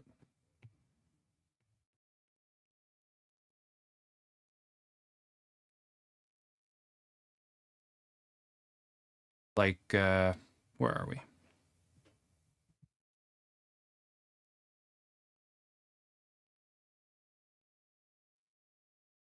Because the Davians come up, starting at the bottom, in this area, you know, in Zaalea. So we've got Davians going this way. We also have Davians going down there. So they follow these islands arcs as well. And then Davians go along here. So we've got Davians all over the place.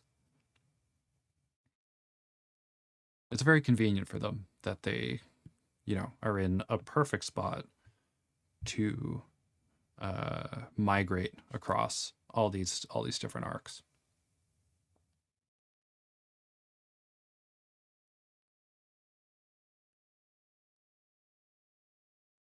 And that's part of how they get to Arukia, by following these arcs and going down different coasts and things.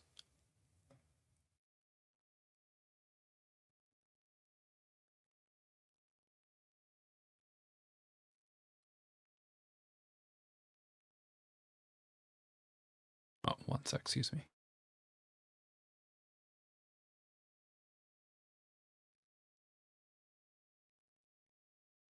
All right, just trying to manage coughing and stuff. All right.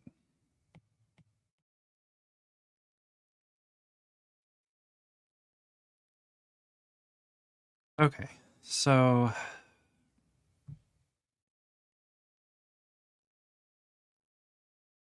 let's get into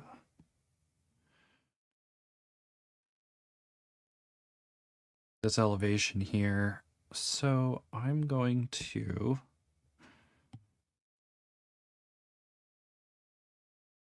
if we say it's the 6, then I have to erase some of this ET, which is fine.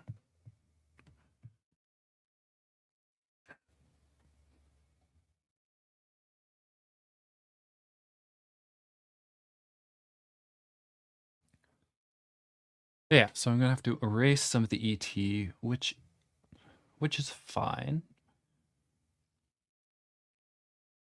Because the orange is 2,000 to 3,000.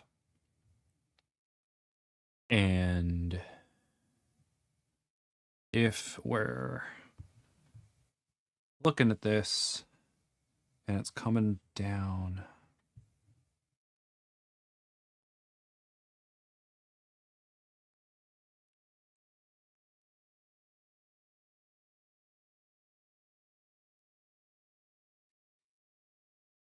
Yeah. So I like this here. I like that. I mean, that I can take or leave. I'll probably decrease it to being just there. So I can go to the base layer, grab some black, throw on the elevation, and just carve it away.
Yeah, so then I'll get in here a bit.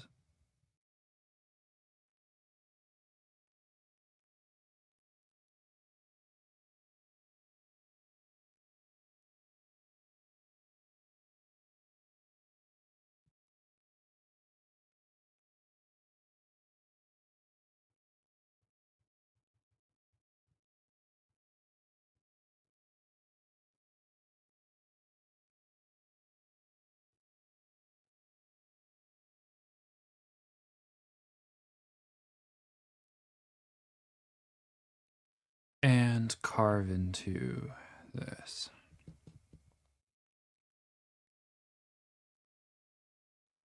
Yeah, let's get back to Good Rictus here. Because in chapter 3, we're going to talk about the arrival of the Dovians in Arukia and talk about, no, it's just going to be the migration period. And some of them will have come along those island arcs.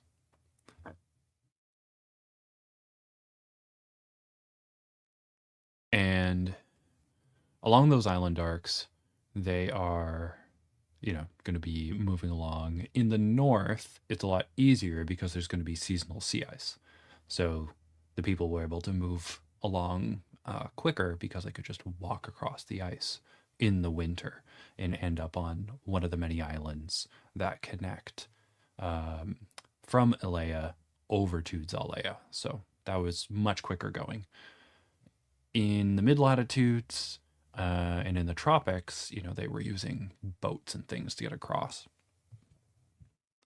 which, we have evidence of Neanderthals and things using, or we suspect using boats. We have we have humans using boats about 20,000 years ago or so. Oh, do we have Neanderthal boats? We certainly have early human boats. I'll have to double check with Neanderthal boats, but boats seem to be something Neanderthals would be good at.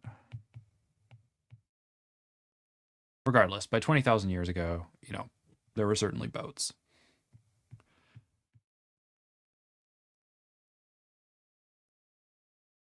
Yeah, don't listen to me about Neanderthal boats.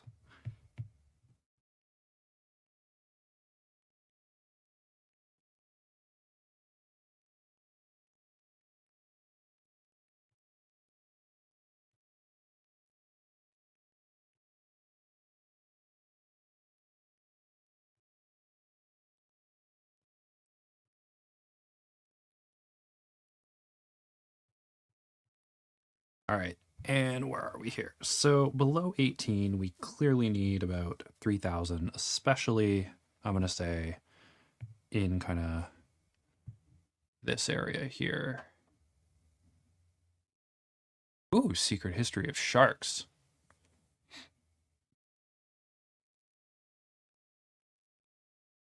I think, what did I hear recently? The benthic sharks, the sharks that swim along the bottom, seem to have been the OG sharks. And pelagic sharks in the open ocean, like great whites and stuff like that, seem to have evolved later and come from several different lineages.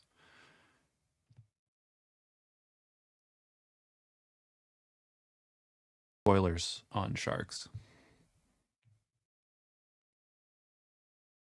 Yeah, so let's just get...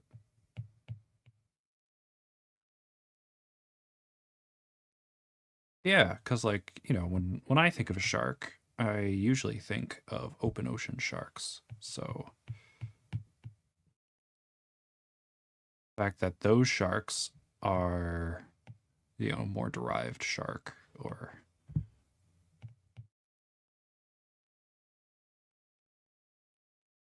you know, not the sort of ancestral form of the shark, because sharks seem pretty good at it. You know, being those kinds of pelagic predators.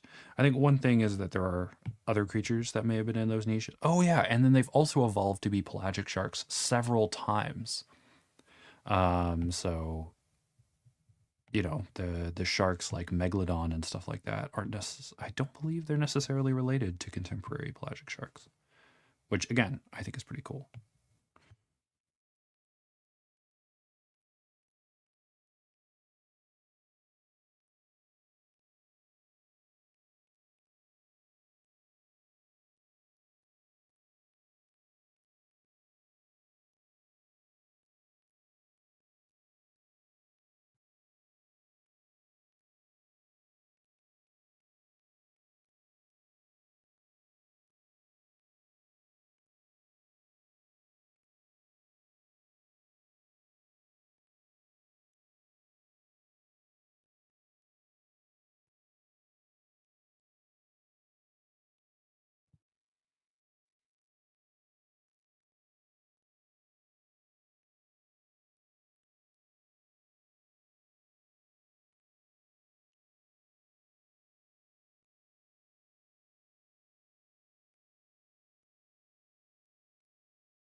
Great. On the other hand, though, this is not going to be tundra. Don't know what it's going to be. It's not going to be tundra. Too hot for tundra.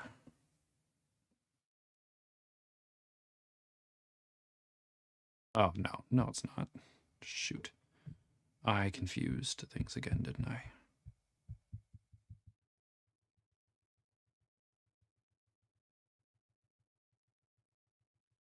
Ah, this is what we get for having daylight savings time.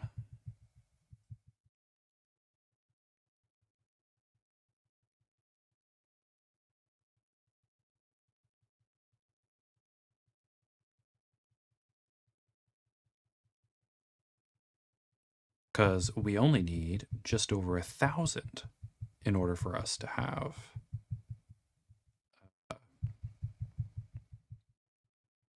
ET. I was confusing ET and EF for a sec there.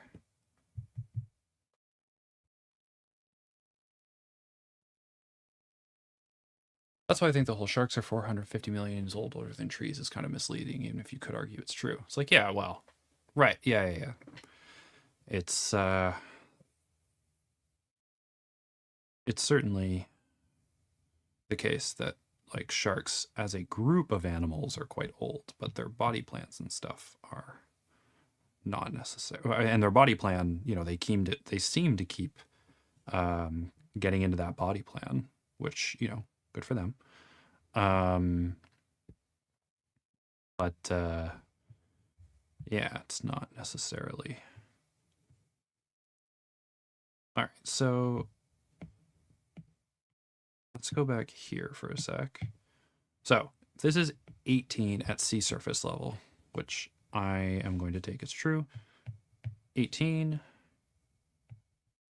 degrees, right? We can follow our 18 over here, and just over a kilometer, we get 10. So we got it here. Great. And then over here. Yes. Wonderful. So now, following this, if we take this to be R22, which is fine. I mean, we're going to get into a bit of an issue maybe when we get into here, because then we'll be measuring kind of from the coast a little bit. It's going to be fine. But at this latitude, that should be good. So if we take this to be 22, we need 2 kilometers in order to be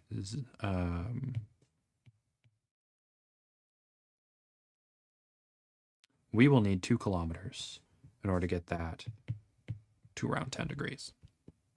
And our 2 kilometer line is the orange line, right? So I will not over erase that, but we do also want to go in and check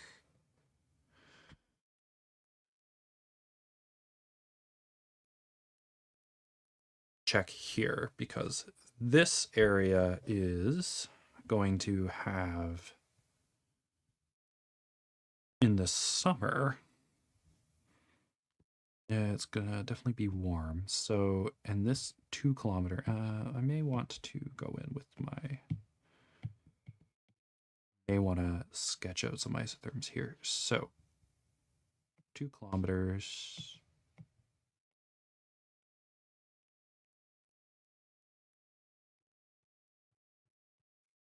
And here we've got like distance from the ocean influencing this, right?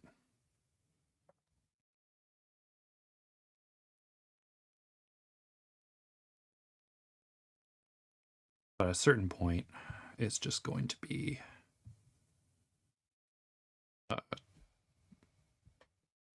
21 degrees. So yeah, we're not going to make the 22 degrees.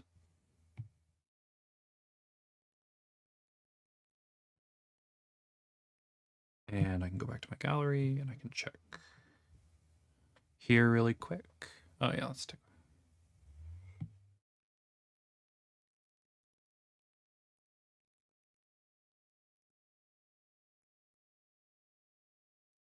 Yeah, so 18, just kind of going across 30 line.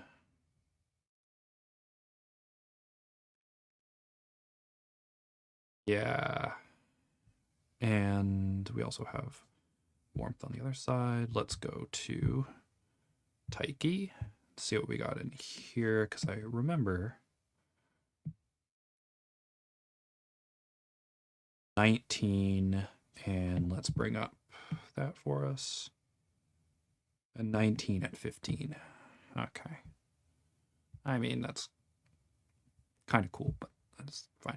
All right, 15. So it's 19 on that side, but that's because of the distance from the 20.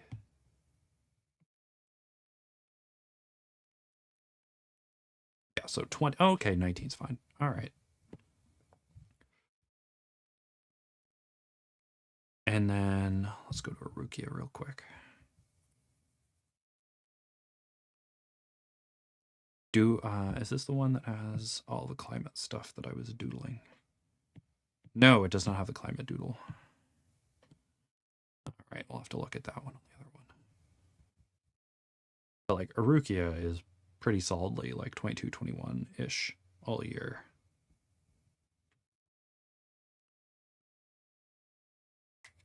Okay.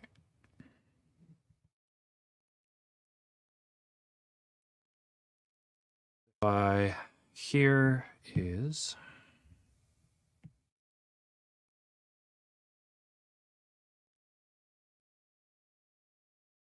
0. So it does get up to 0.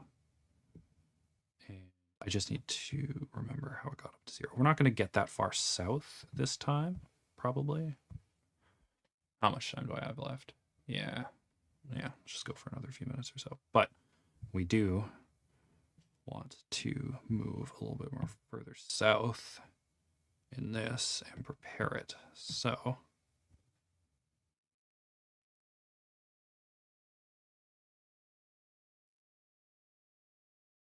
this will be just over 1 kilometer. So we'll carve a little bit out of that. Not too much, not as much as I was doing before.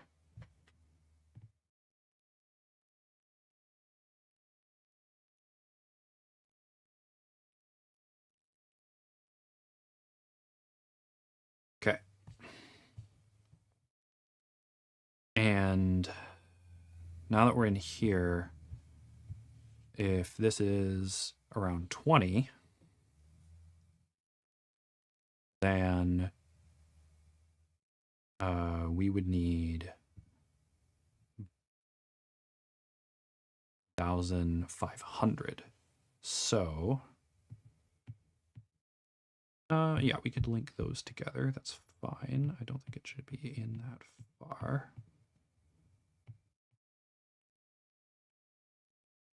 Again, here it shouldn't be in the green.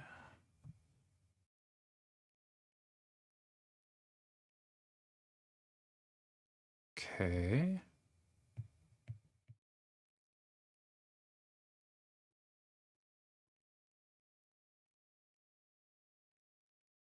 And here it should be about halfway.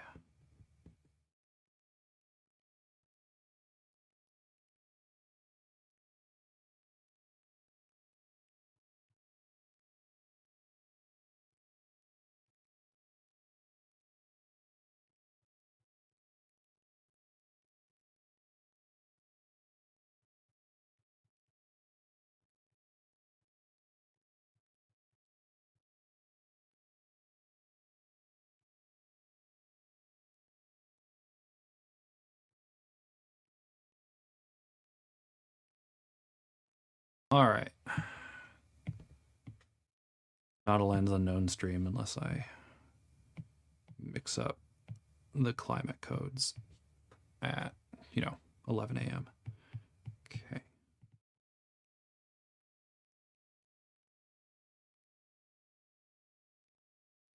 Oh, right.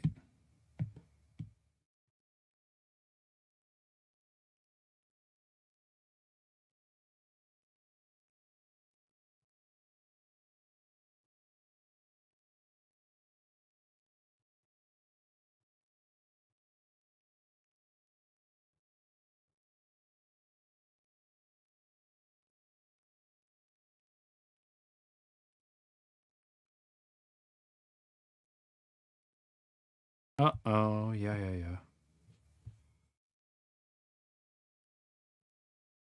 There we go. That's nice. Okay. So we got that linked up.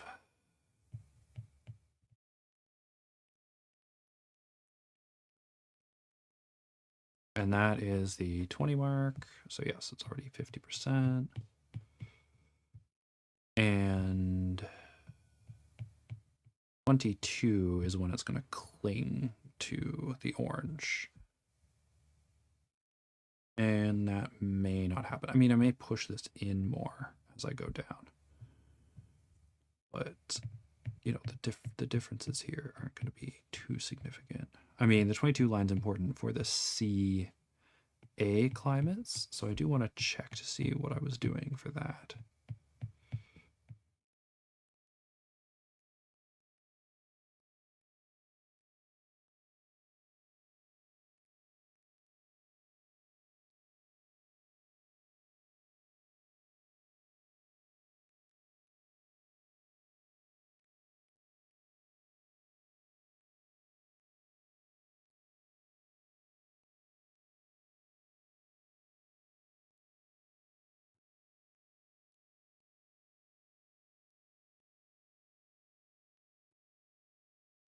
I mean, the difference between 21 and 22 on this map is not going to be particularly significant just because of how steep these are and how steep the changes are. So sticking closer to the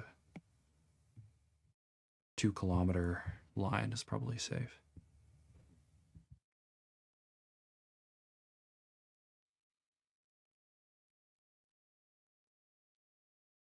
And what did I do here?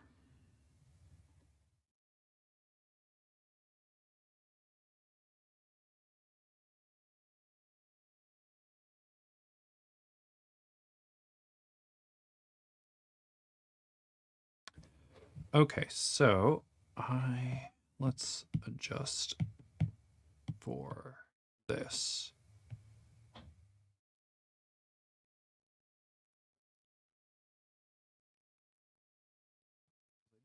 I do like this. So this is my 22 line. Interesting. Okay.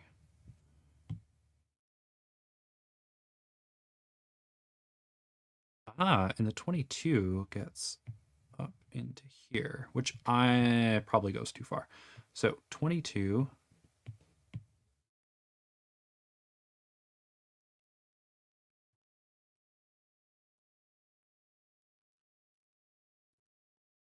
And it also includes that.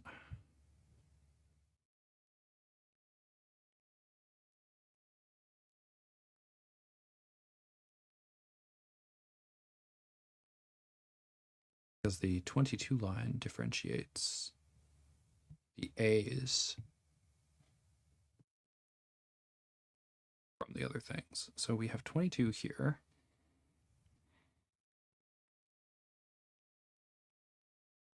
And again, 22 and 21 are not going to have that much of a difference for the for the ET and the EF. So changing it slightly isn't overly concerning here.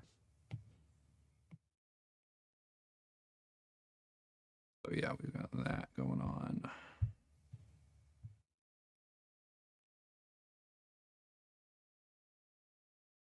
And then over here, where's 22? 24, 20. Okay. So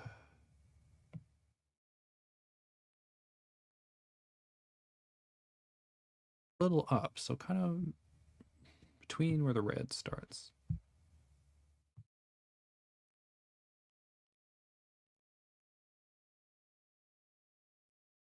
Oh yeah, no, I want to go back to here now.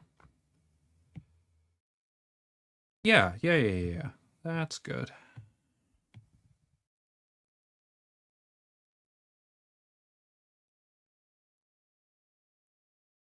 That can be 22.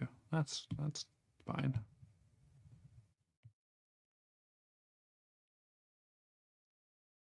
For the summer, obviously. Yeah, these will just be summer notes, and I'll reference them when I'm doing the winter. But and again, so in here,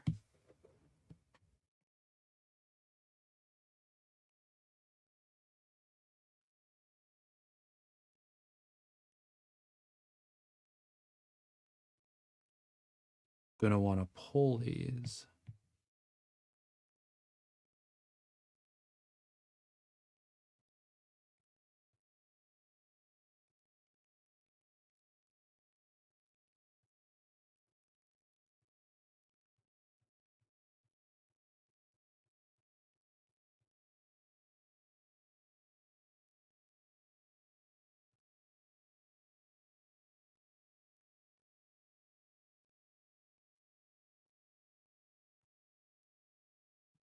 Okay, then going to ET.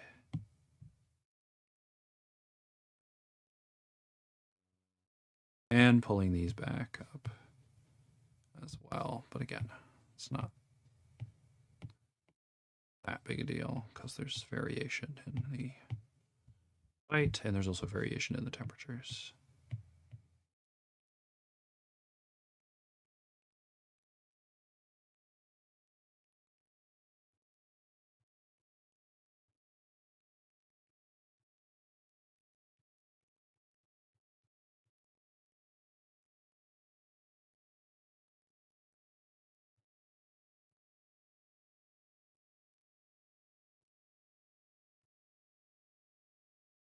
Yeah, and this is always an iterative process. You're always going to be going back and forth. And something else is that, like, in here, in this area, it's also going to be cooler. It can get cooler because it's going to be drier, and drier air gets cooler quicker. Oh, hey, thanks for the continental climates yesterday. Semiotic. Oh, you were under Artifexian's video asking about the guide. Yeah. I believe the problem is, yeah, so for Edgar, because the place that he was looking at uses both, has onshore winds in the summer and winter, he uses the one at the bottom. But in your case, you would have only needed to use one of the rows. Yeah, no problem. No, that's okay. I think Edgar was just handling one specific thing in that. Because he did have other parts that only received onshore winds in one season. So yeah. But I think on the video he only did places that received onshore winds year round. Glad that was helpful though.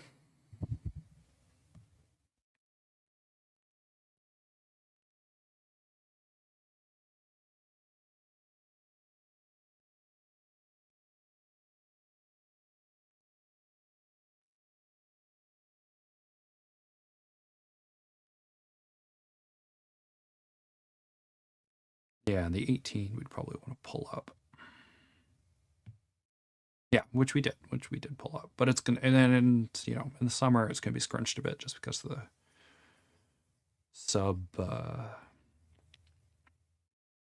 the subcontinentality.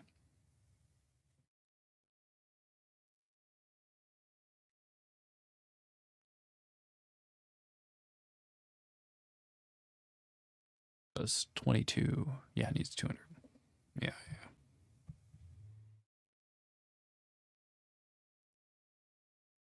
And we see like a similar kind of scrunching in the temperatures around North America as well as Eastern Eurasia.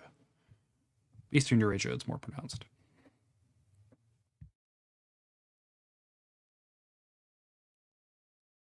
So in this ET, I'm going to carry it to here. I'm going to stay inside the orange here because it is within the 22. And, since it needs 10 degrees and I'm usually dropping it by 6 or 6.5 degrees per kilometer, the orange 2 kilometers here is more than enough. And remember, so between here and here is a shift from 23 to 24.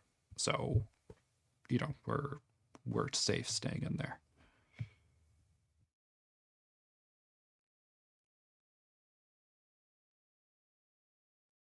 And here, I don't mind doing it a little bit outside because the air is going to be drier.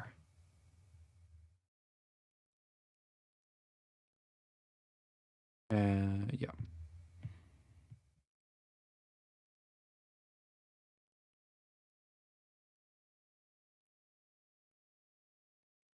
One thing I regret doing is not, I mean, I do have it somewhere, but like just having base isotherms before elevation. I do have those somewhere. I should really grab those.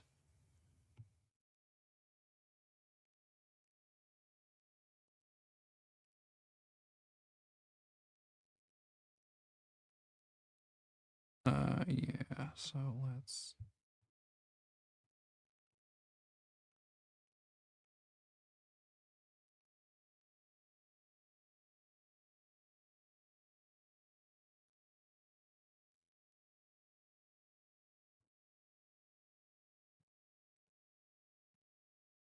Okay, I see.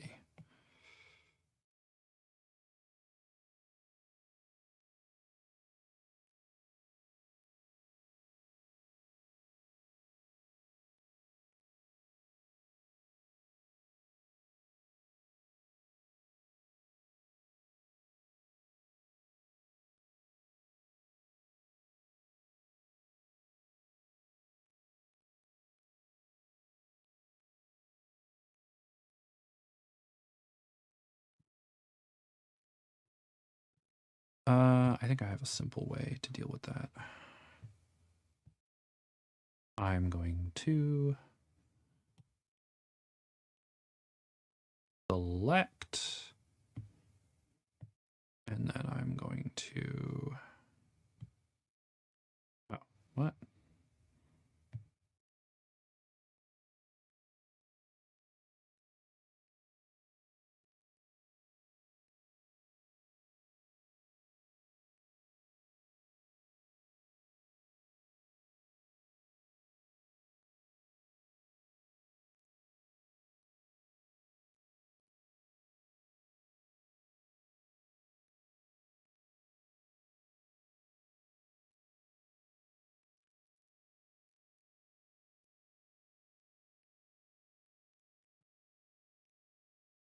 There we go. Yeah, and then those link down, and then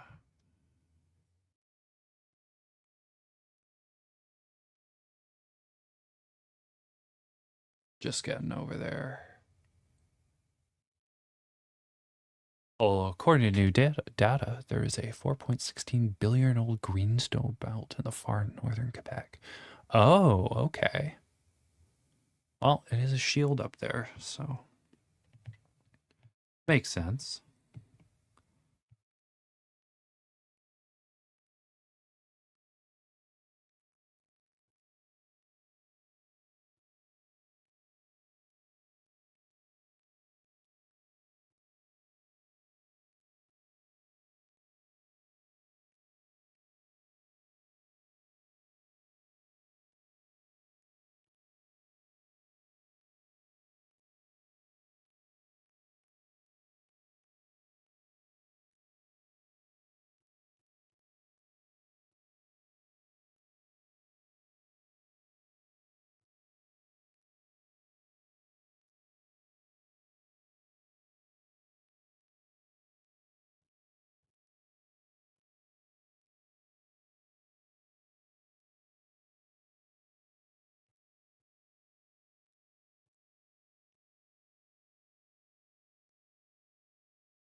And what did I do here? Oh yeah, because I made it. It became hotter because it's desert. Let's get rid of that. I don't know why I did that. That doesn't make much sense.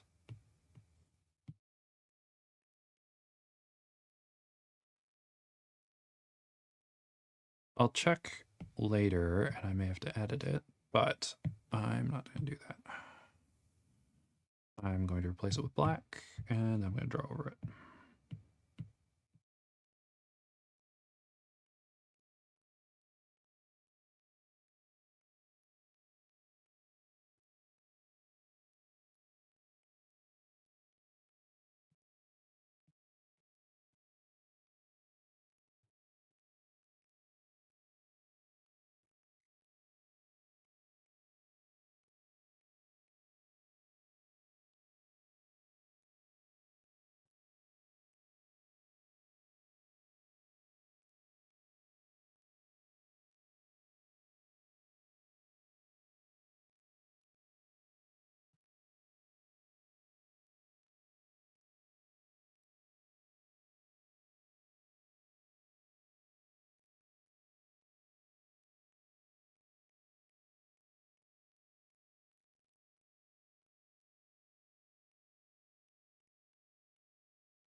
That was probably one of the things where I was like, oh, I'll fix that later.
And then that is going to be in the 23. And so I could see a spur coming off, like an ET spur, just kind of coming off there. But I think this is decent for now, and I'll also consider. So this is 2 to 3. If it's 22 up here, which is what we decided, I could, and it's getting close to 23, so the 2 kilometers is 12. Yeah, I'm gonna keep it going south a little bit further.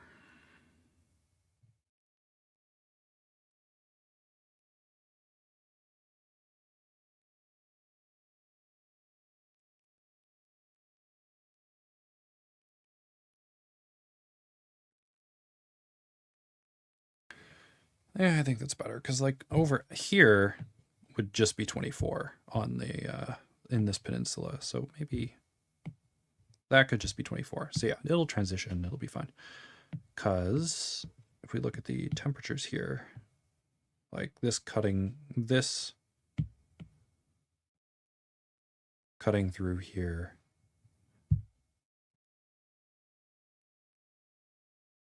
or going around here even, could just be 24, right, as a sea surface, which makes sense to me. Get rid of that. But it seems to happen that the 22 rises and then comes down over the water, which makes sense, especially the circulation.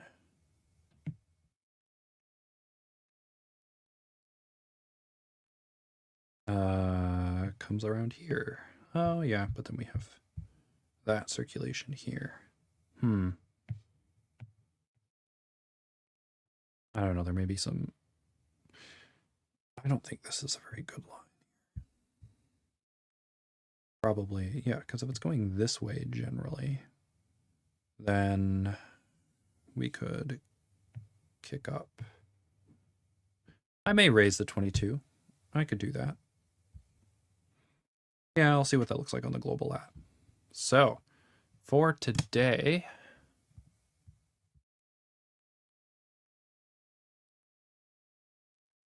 we went from that to that. And we worked all up and down the coast. So next time, I'm going to shift to doing D climates, and we're going to continue on our way. So thank you, everyone, for coming with me to Lands Unknown, and I will see you next week.